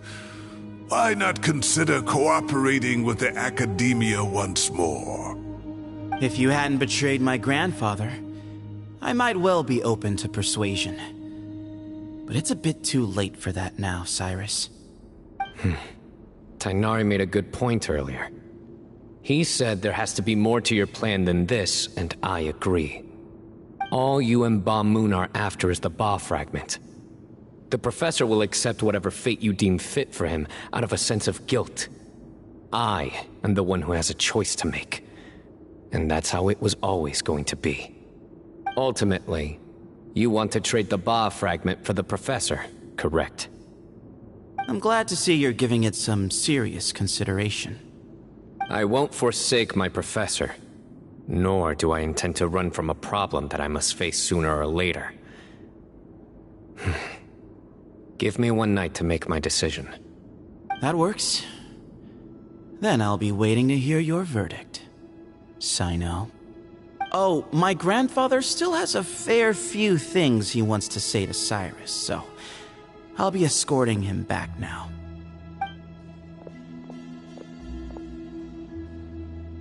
Are you sure about negotiating with him? I need to think this through. Everyone, let's meet again later tonight. Until then, take some time for yourself. Alright, well, don't put too much pressure on yourself, Sino. If you need any help working things out, just come and find us.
I've taken some time to reflect on this.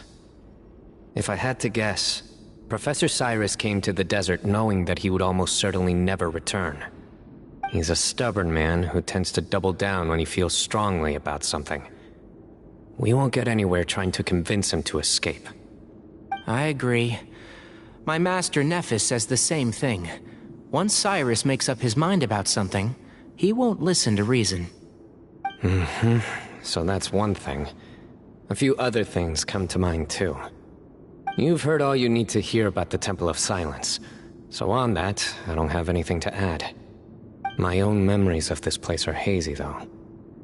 Probably something to do with the overpowering presence of the Ba fragments. That might explain why I suffered from constant headaches and fevers as a child.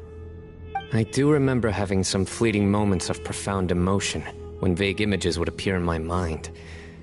But I don't recall much, only bits and pieces. I was still young then, and all I could understand was that there was a strong will inside my mind. Thinking back on it now, I suppose it was Herm Anubis' way of trying to encourage me, even if we couldn't communicate.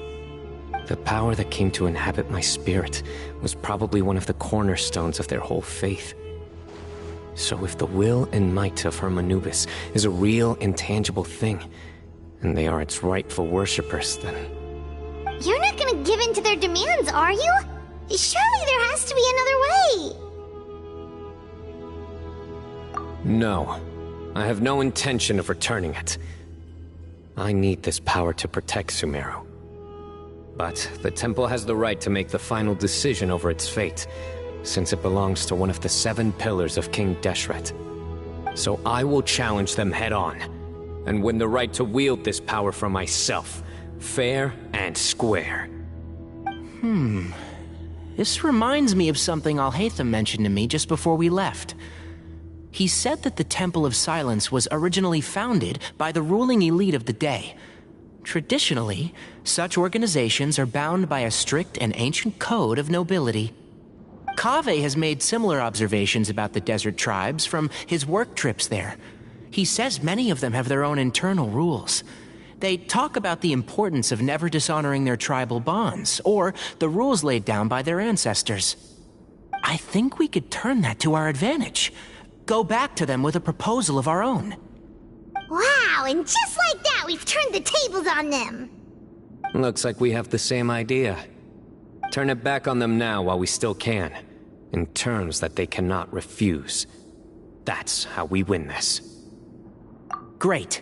And I know just how to start the conversation. Let's go find Sethos. We'll tell him that I know a thing or two about medicine and would like to take a look at his grandfather's condition.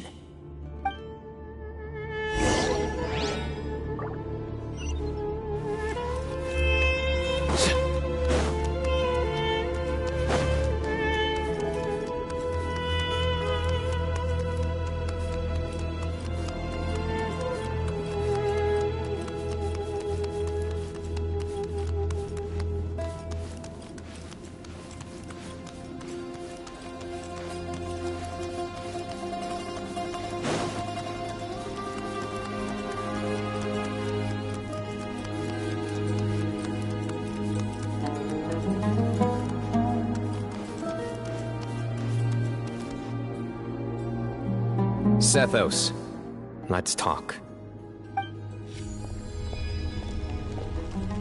Have you made up your mind? We'll get to that, but first, I have some degree of medical training, so I was wondering if you might let me take a look at your grandfather? I have no objections, although we do have our own doctors here. I doubt you'll be able to tell us anything we don't already know. Only one way to find out. Follow me. Keep your voices down. We don't want to disturb him.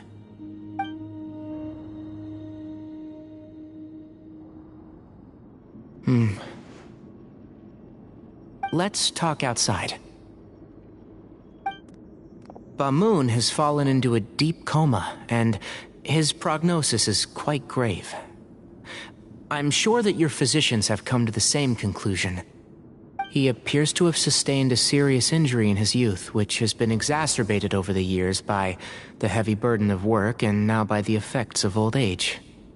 Regretfully, I must inform you that, based on what I've seen with patients in a similar condition, he doesn't have long left.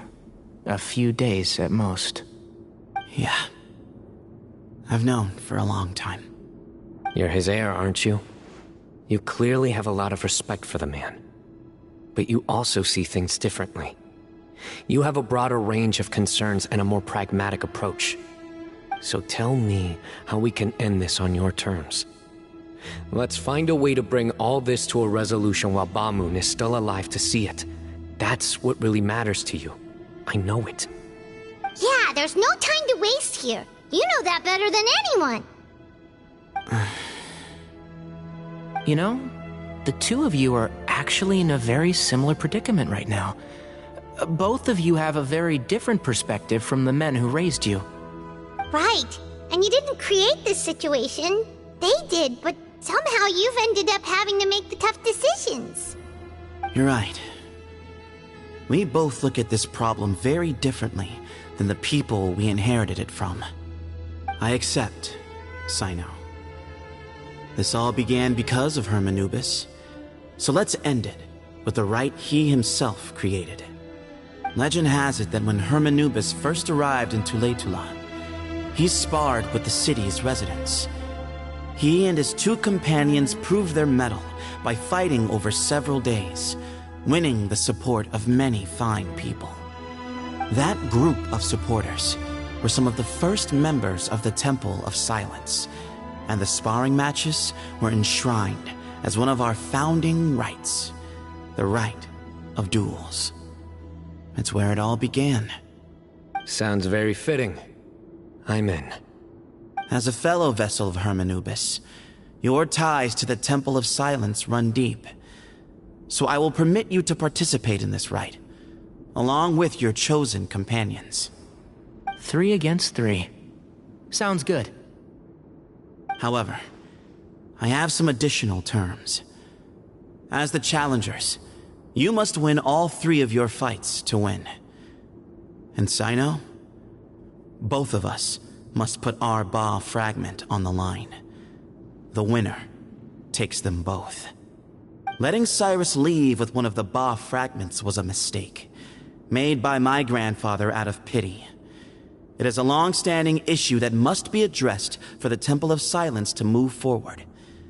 I can make no concessions on that front. None needed. We're on the same page. If I win, the Temple of Silence must release Cyrus, and consider this past dispute resolved.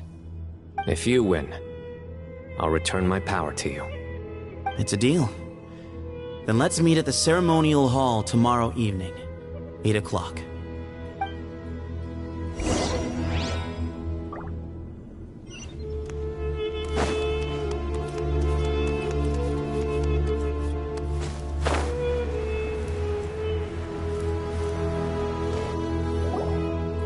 Well, after how that went, there's definitely no turning back now.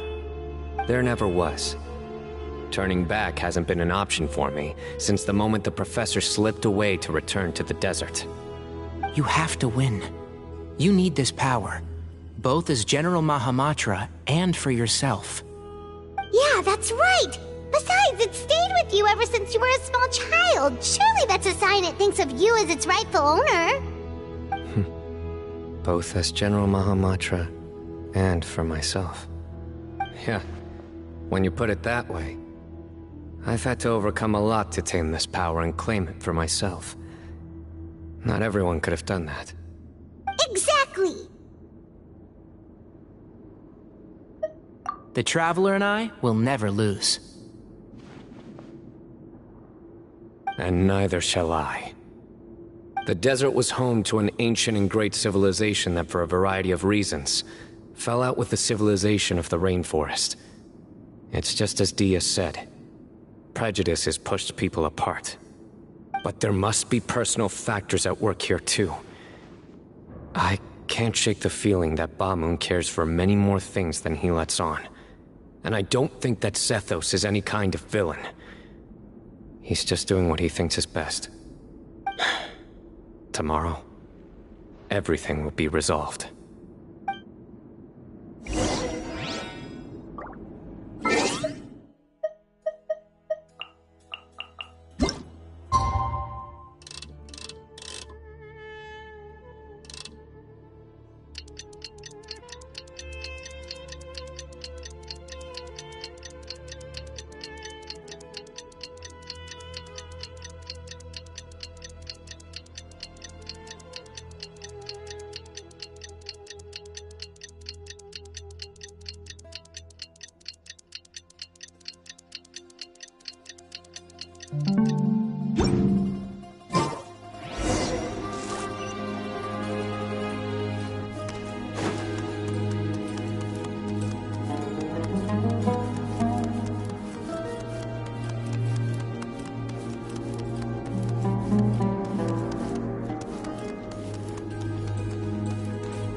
We gather on this day to perform once more the rite of duels, with the greatest of all sages, Lord Hermanubis, as our witness, for his power and authority is present in our midst. This is our most sacred of ceremonies, and no disruption from the audience shall be tolerated. It is incumbent upon all to observe the duel with the utmost respect and reverence throughout the proceedings. Representing the Temple of Silence, the Defenders.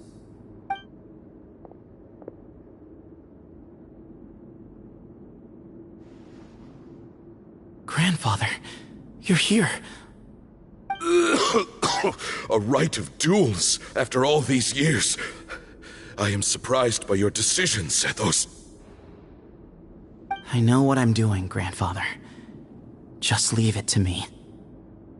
Representing the Academia, the Challengers. Ready.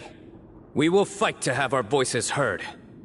Warriors, take your positions and decide on the order of battle. We come not to debate what brings our challengers here, nor what will become of the defeated duelists. Duelists, the might of Hermanubis himself is at stake here. Now, fight. Fight until the rightful victor is proclaimed. Huh? Are you sure? I agree. He's very strong. Sending him out first will definitely intimidate the opposing side. Okay, then you're second. Sure.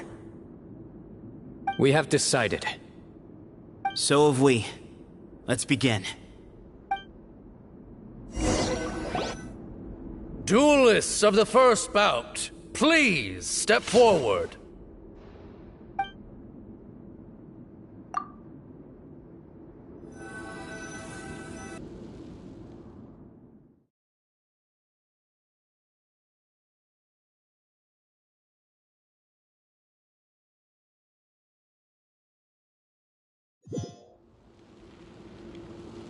Don't forget, safety first! Hey, you there! You better play nice with them or Paimon will make you regret it! Little bit too much chatter from the audience over there. Hey! Yeah! Yeah! Yeah!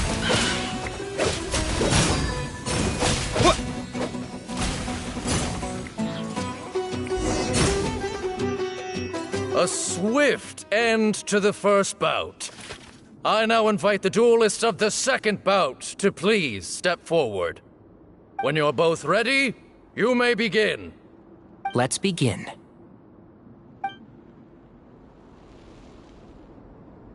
Watch out! Go, Kanai, go! He drank plenty of water before the bout, so he should be fine. Let's nip that in the bud.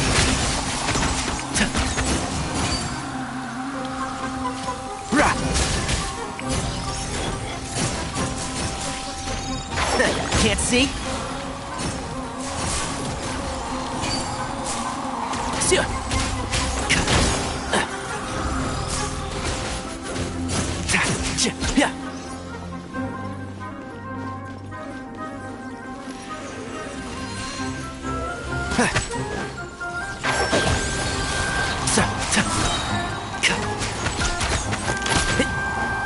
I hear everything.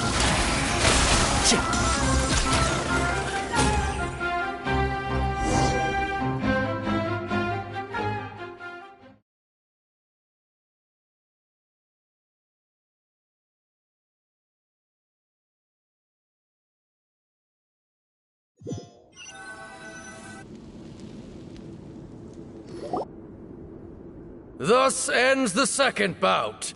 We will now move to the third bout. Duelists, please step forward. I'm ready. So am I. This is the final stage of the rite. I remind you both that the terms you agreed upon in advance are binding. When you're both ready, you may begin.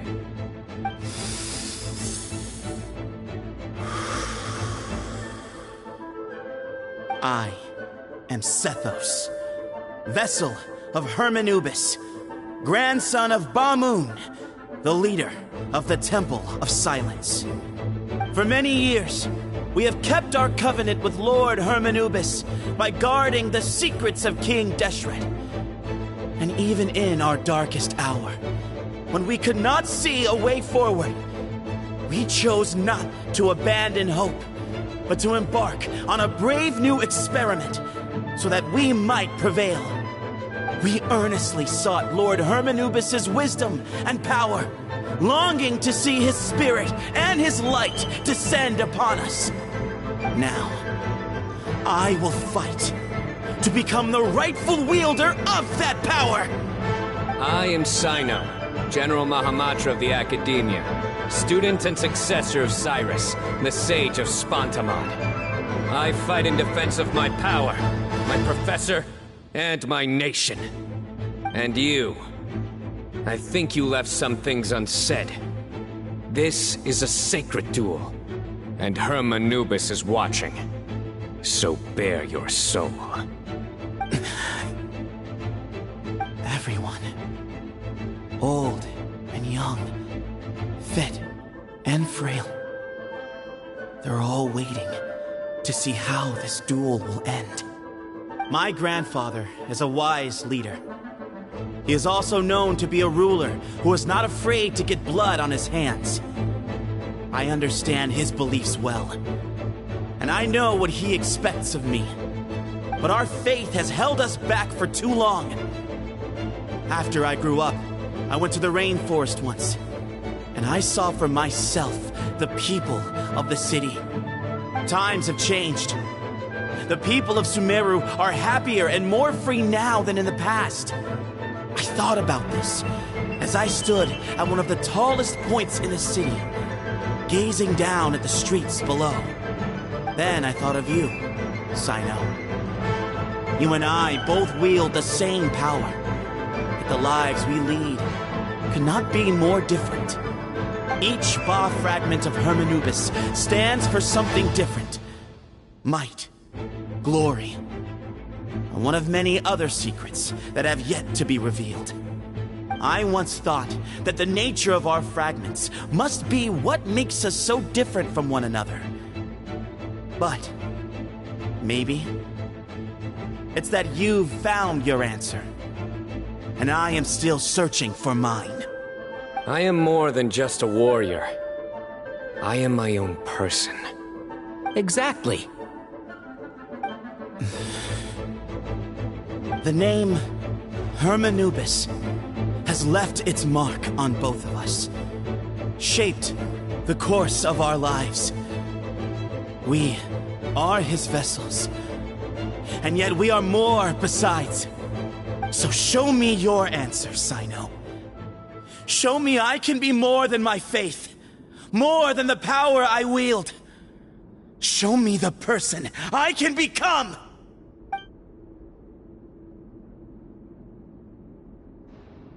Bring it on!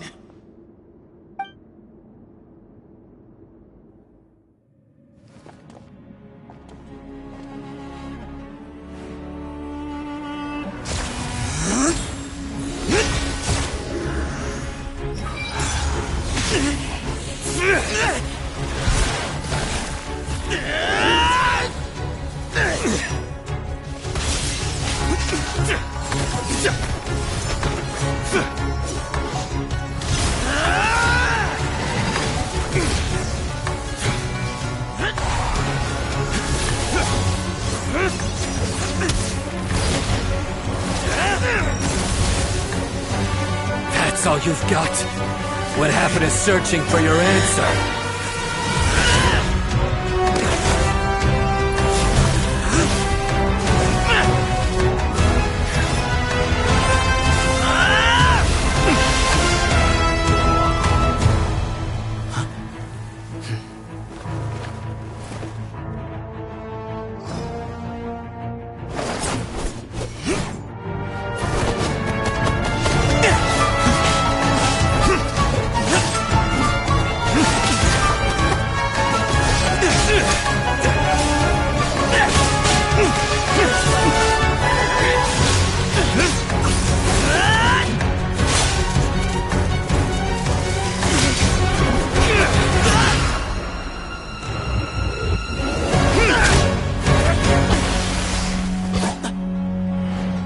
Fight's over.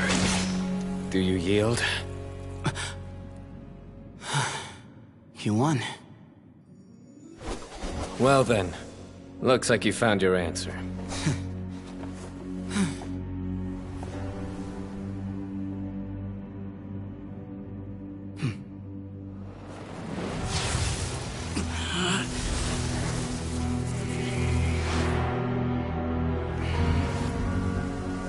I give his glory to you.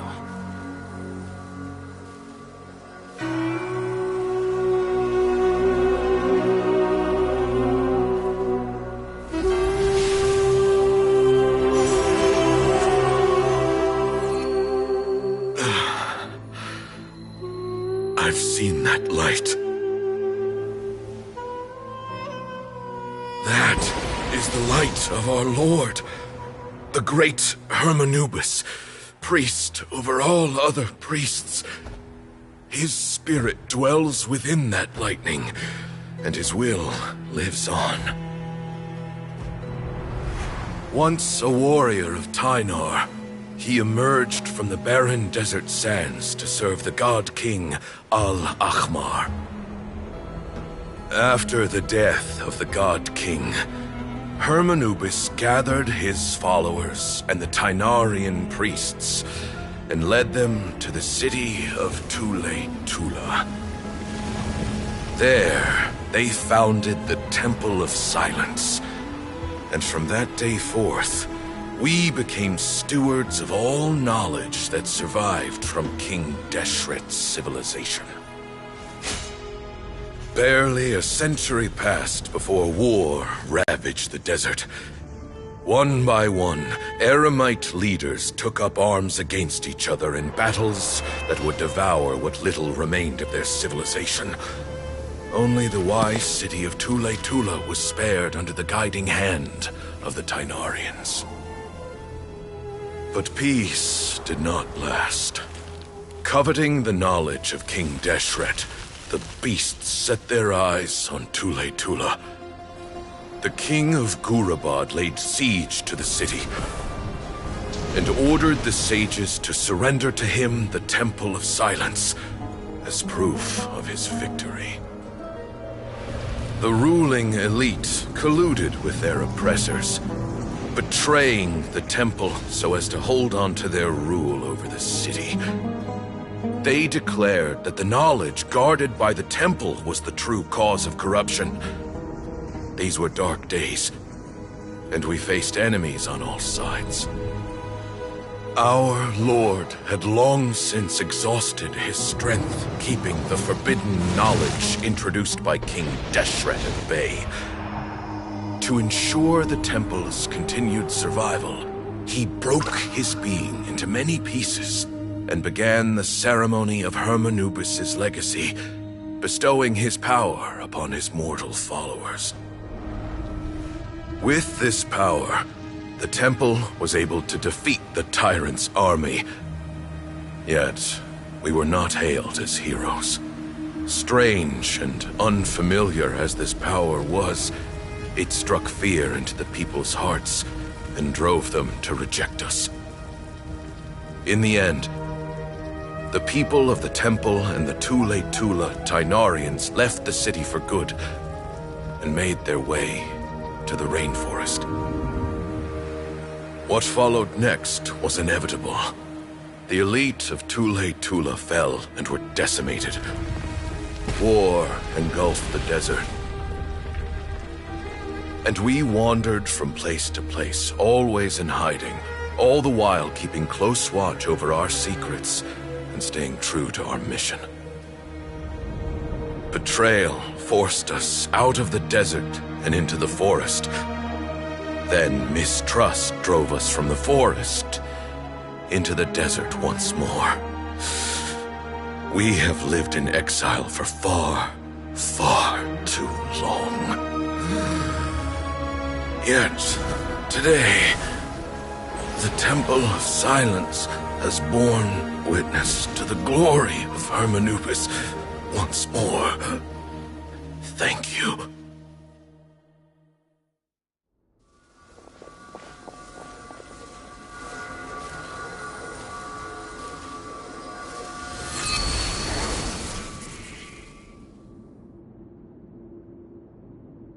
How is it? Do you feel okay?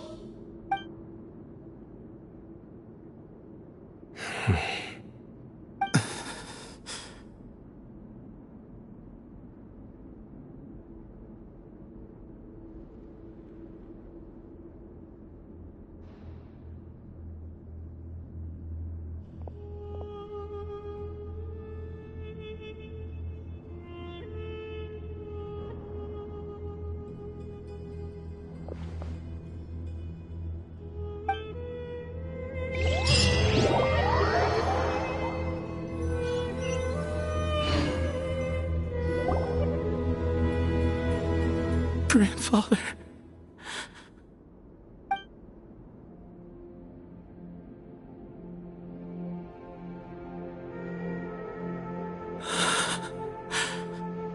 Hey, Sethos. You'll get through this. I know. I'll miss him. I guess you were prepared for this. It's been a long time coming, huh? Yeah, he's been on death's door for a very long time now. I think it was only through sheer willpower that he managed to hold on to this point. At least, he was able to see this chapter come to a close before he passed. What's next for you? Per my grandfather's last wishes, the Temple of Silence should submit to whoever possesses the largest number of Hermanupis fragments. That entitles you to be our new leader, Sino. But that's never going to work, as I'm sure you realize. I'm the General Mahamatra.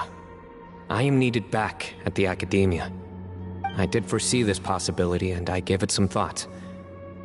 The fact is, I know next to nothing about the staff, records, and environment here. As such, I am ill-suited to be your leader.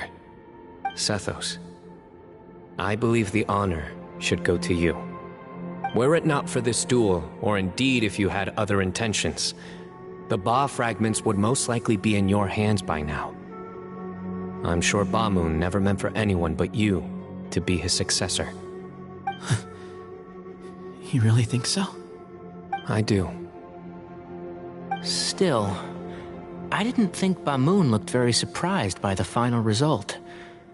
Perhaps he had an inkling that this would be the way things end. Well, in any case, since the Ba fragments are with me now, I guess I can call the shots. Sethos, I would like you to succeed Bamoon as the new leader of the Temple of Silence. You are more suited to the role than I, and I have complete faith that you will be an excellent leader. Just think of it as doing me a favor. But doesn't that render everything that we've been through up to now meaningless? No, it doesn't. This experience has allowed us to become friends, which means that the Academia and the Temple of Silence will become partners once more. That's a much bigger deal than you might think, Sethos. You said yourself, times have changed. You have to believe that things can change for the better here at the temple too.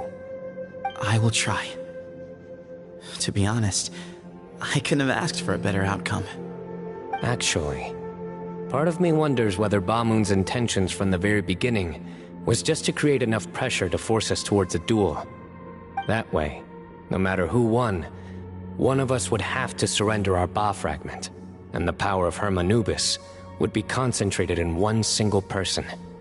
Had you won, the Temple of Silence would have doubled its strength. And were I to win, he correctly anticipated that I wouldn't suddenly drop everything to become the leader of the temple, much less integrate the temple into the Academia by force. He knew that the temple's future would depend not just on the guidance of Hermanubis, but the support of the Academia too. So he made it his responsibility to ensure his successor would be free from the burdens of the past. His plan meant that whoever ended up succeeding him, they would have an easier time interacting with the Academia.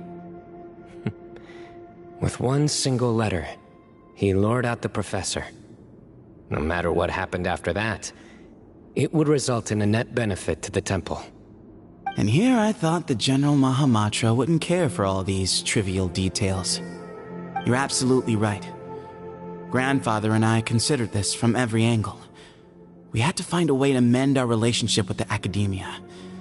In that sense, the right of duels was just a means to an end. Thank you for everything, Sino. As a gesture of our gratitude, to those that you and Lesser Lord Kusanali deem worthy, I will grant the honor of access to the Temple of Silence for their pursuit of knowledge. The Temple of Silence has a wealth of information on King Deshret's civilization, more than any other organization in existence today. In times when you need information that only we can provide, we will be here to support you. But you must be exceedingly careful with your selection of candidates, lest you lead humanity to repeat the same mistakes. By the way, Tainari, my grandfather was so happy to see you. You are a descendant of the Veluca Shuna, and we are the heirs to the will of Hermanubis. The story goes that King Deshret chose the sage Hermanubis from among the Tainarians and appointed him as his familiar. He went on to fight many valiant battles with his Tainarian companions. They always stood by each other, from the founding of the Temple of Silence to the fall of Tuletula. The Tainarians who left Tuletula joined their human counterparts in the rainforest. A few centuries later, when some of the group returned to the desert, many of the Tainarians chose to stay and put down roots in the rainforest. In all likelihood, those were your ancestors. How fascinating. My father once mentioned that I was named after the Tainarians, but I never knew that my forebears had such a history with the Temple of Silence. I like this story. By the way, has anyone seen Cyrus? Yes, Cyrus. You'll probably find him in my grandfather's room. He wouldn't show it in front of me, but I think he still has many fond memories of my grandfather. If it's true that you and your grandfather really planned for everything to turn out this way, then I guess he didn't really resent Cyrus as much as he appeared to. Who knows? Perhaps all of us. You, me, and Cyrus. We're all just pawns in my grandfather's plan to set things straight. He was awful like that. Someone's got to make the decisions when history is at a crossroads. I will make a detailed report on all of this to Lesser Lord Kusanali, and arrange for an official delegation from the Academia to come and meet you in the desert. I'm sure you'll have lots to attend to in the days ahead.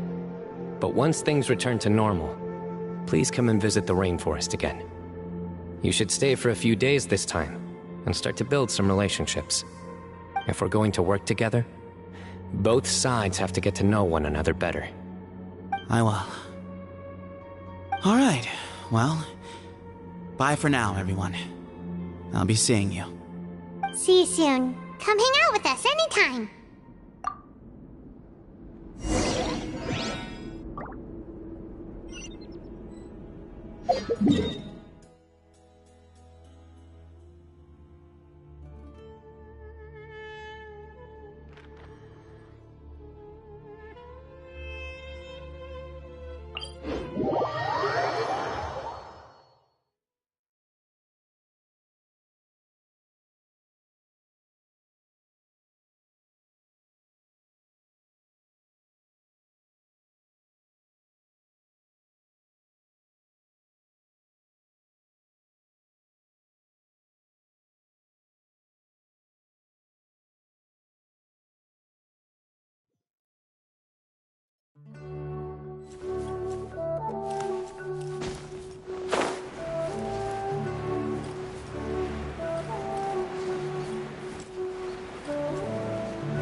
What were you thinking gallivanting off into the desert alone at your age? What if you take the bucket, You told not a soul what you were up to, designated nobody to handle your affairs, and left everyone scrambling frantically to try and figure out how on earth to clean up the colossal mess you'd made. Oh, please, will you stop your yelling? What other choice did I have? What do you mean, what other choice? Do you mean to tell me that after all your years of learning, and sagehood no less, the only idea you could conjure up in that white-haired walnut of yours was to shoot off into the unknown like some hot-headed 20-year-old adventurer? A one-man suicide mission, That's the best idea that one of the finest minds of a generation could come up with, is it? It astounds me that you survived the journey, and you're lucky that Ba Moon didn't finish you off when you arrived. All right, all right. Honestly, the way you're going off on me, it's like you wish you'd been there to lend him a hand. Does it mean nothing to you that I'm your colleague and former classmate? I've got nothing more to say. What's the point of berating an old bag of bones? What do you mean, bag of bones? I'm a flesh and blood hero who, despite his old age, saved our General Mahamatra from being stripped of his powers. Okay, look. Fine, I admit it, I was in the wrong. How can I make it up to you? What about, a month's work at the academia? 1 month? Try 3.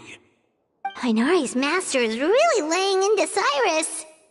Let's give them a wide berth. Professor brought this on himself. Don't pay any attention to him.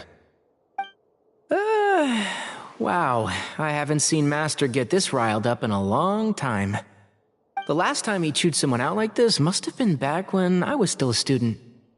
I think I'll go around and update everyone, tell them the situation's resolved. Want to come with me? We can go for dinner afterwards. My treat. You in? Makes sense. I'm in. Hyman's coming too! Let's go!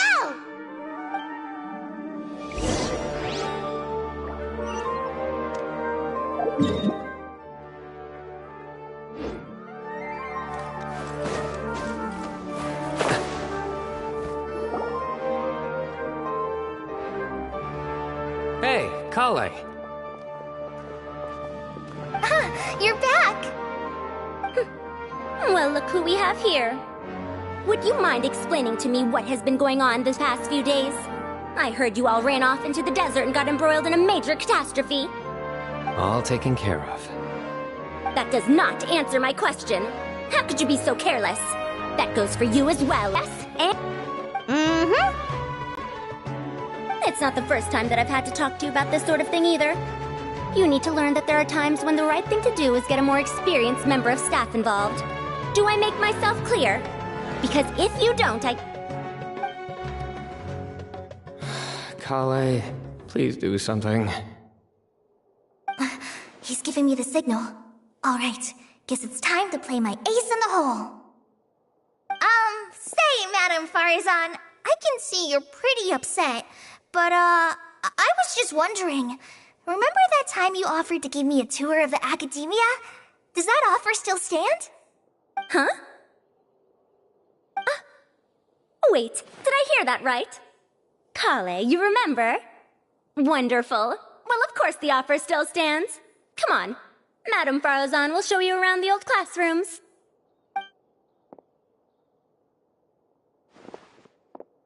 Poor Kale getting dragged off like that. Also, check out Farazan acting like some sort of official academia tour guide. Kale! Cup. Huh? What? Oh, right! What do you mean, cup? You need a cup. I can get you a cup. Oh, it's nothing. Just Master's way of reminding me to stay hydrated while I'm out and about.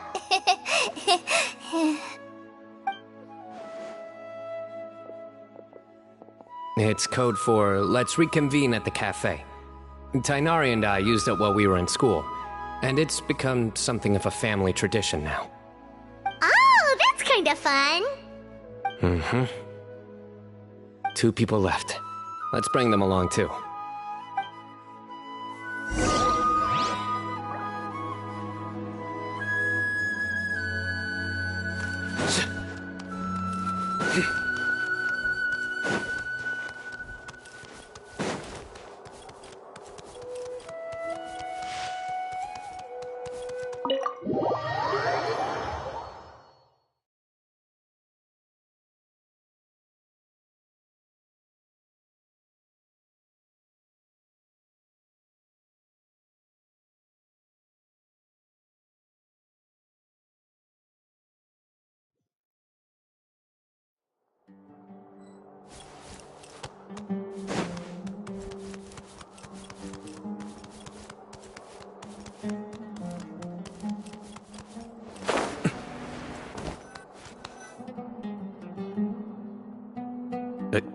Am I hallucinating?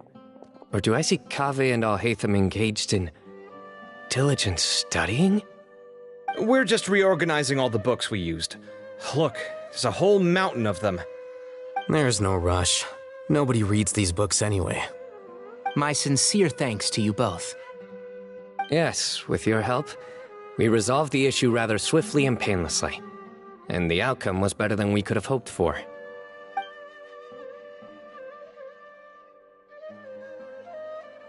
I see. The Temple of Silence resorted to rather unique means of self-preservation. It explains how they managed to remain hidden for so many years. And it sounds like they managed to preserve a whole load of ancient documents as well. I'd love to go check those out if I ever had the chance. That day will come. The Temple of Silence is a hugely important organization, and we'll be sure to maintain good relations with them in the future. Now, as a token of my appreciation, I'd like to treat everyone to coffee. Sounds good. Yeah, sounds great. Although after the last few days, I don't know if I can handle another coffee, but I can just order something else. Sure. Let's go.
And then the Traveler just pounced on their opponent and knocked him right out cold.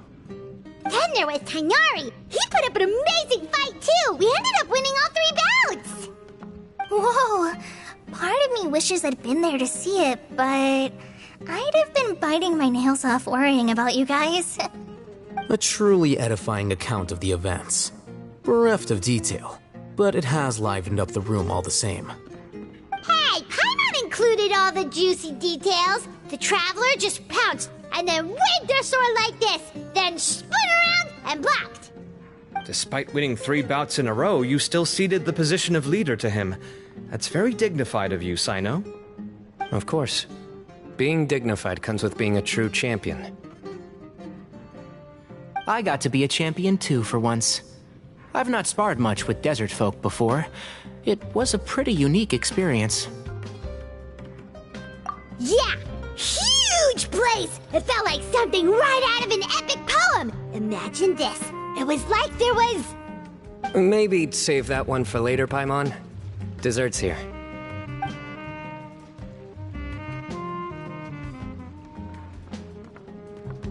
I think that'll do me for today. Shall we stop off at the House of Dana again before heading home? We should probably finish putting all those books back. My thoughts exactly. See you around. I should get going as well. See you all later. Make sure you get some good rest tonight. I need to go say thanks to the Core 30 for their help. Also, Sir Nephis says he wanted to introduce me to some of the Academia's work processes. So, I gotta dash too. Kali's come a long way. She's much more confident at dealing with other people these days. Everyone's a work in progress. You never stop learning. Yeah, true.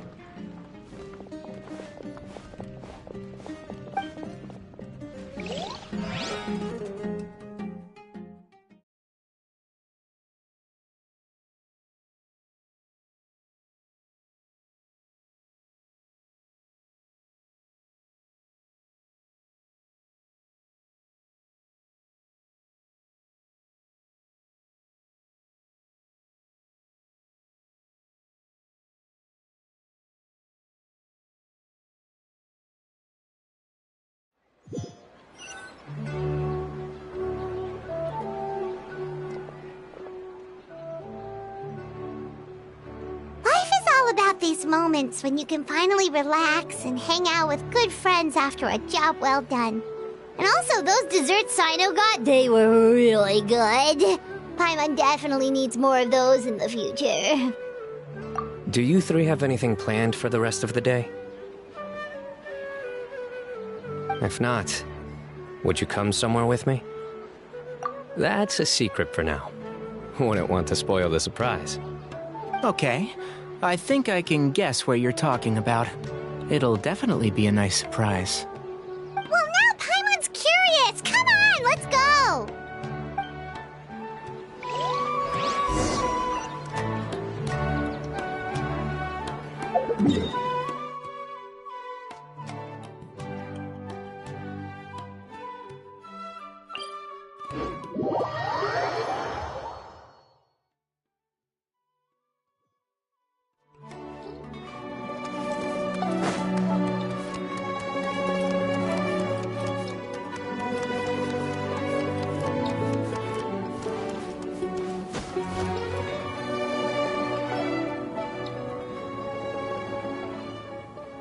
Been a while since I last made my way up here.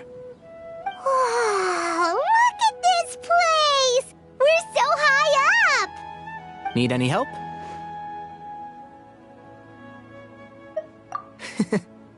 As you wish. It's a nice spot, isn't it? What a great view! We're so high up, we can see for miles! Traveler. Turn around.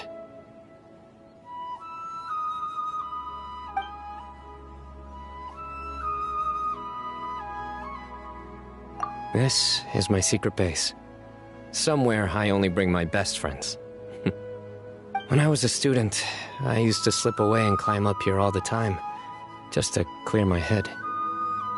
I was quite young then, and hadn't made too many friends yet.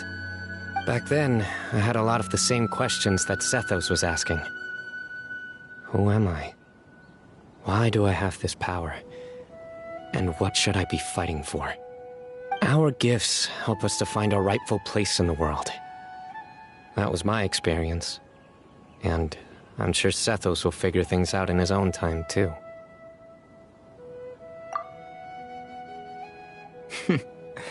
You two really are like brothers. I feel the same way. Of course. I see no need to be humble when it comes to the facts. I still remember one time when we came up here to chat and do our homework. Sino accidentally dropped a fruit. Luckily, he has fast reflexes, so he caught it just in time.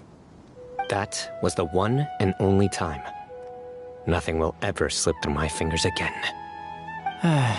Those were good times. I kinda miss the student life. You know, Paimon really shouldn't be able to imagine Sino doing something like that, but for some strange reason, the mental image is coming through clear as day.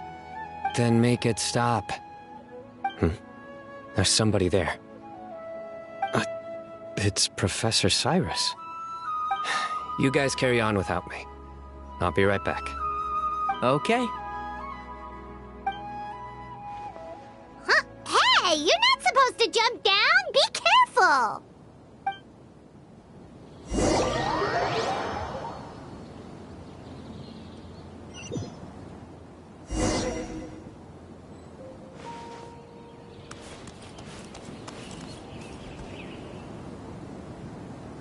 Oh my days. I can't believe how stupid I look in this one. Professor, what are you muttering to yourself about? Sino. Just the man I'm looking for. Guess what I found in some old notebooks? Some old photos? Can you believe it? This notebook was just sitting in a pile of odds and ends in the sage's office.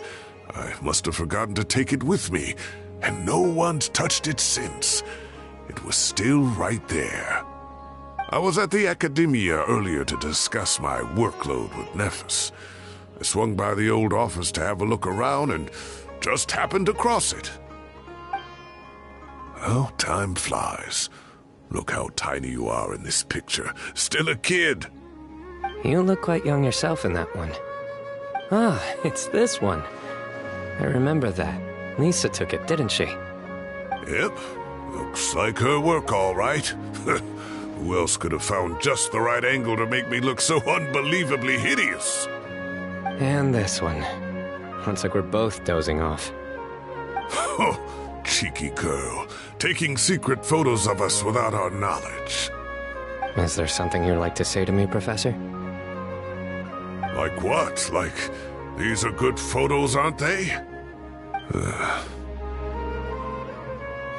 Hey, at moments like this, I hardly know where to begin. I can't pretend I'm a good person. But Moon had every reason to despise me. And well, so do you if you feel the same way. Don't be ridiculous, you old codger. Is that not what you wanted me to say? Oh, I've dreamt of that place many times after leaving the desert. Sometimes I've dreamed that I was doing research with them again. And other times, I dream of the day they saved my life. Oh, it was one of the happiest times of my life. We all learned so much from one another. You've matured so much over the years, I know. Since you're my professor, I should save you some face by not calling you out on all the non-answers you just gave. So, I will do the right thing and keep my mouth shut. Good thinking. Take your own advice next time. Seriously, why bully an old man like me? I thought heroes were supposed to be gracious. Hey, wait, how did I not notice this one earlier? Lisa strikes again. Just how many did she take? Look how cute you were when you were little. I remember how well-mannered you were back then, too. Yeah, and look how serious and professional you used to be. Oh, I can't compete with you anymore. First you get better than me at the deadpan jokes, and now you're besting me at those little quips, too. Don't say that. I still have a lot of respect for you. That's more like it. Hey, what would you say to meeting up with Lisa again sometime? I'd like that. Let's find a time and pay her a visit in Mondstadt.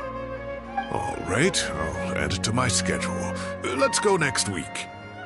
Wait, no. Next week is the tomato growing competition. I have got to beat Zaha Hadid. Or you could find a real hobby, Professor.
Thank you for Add Astro.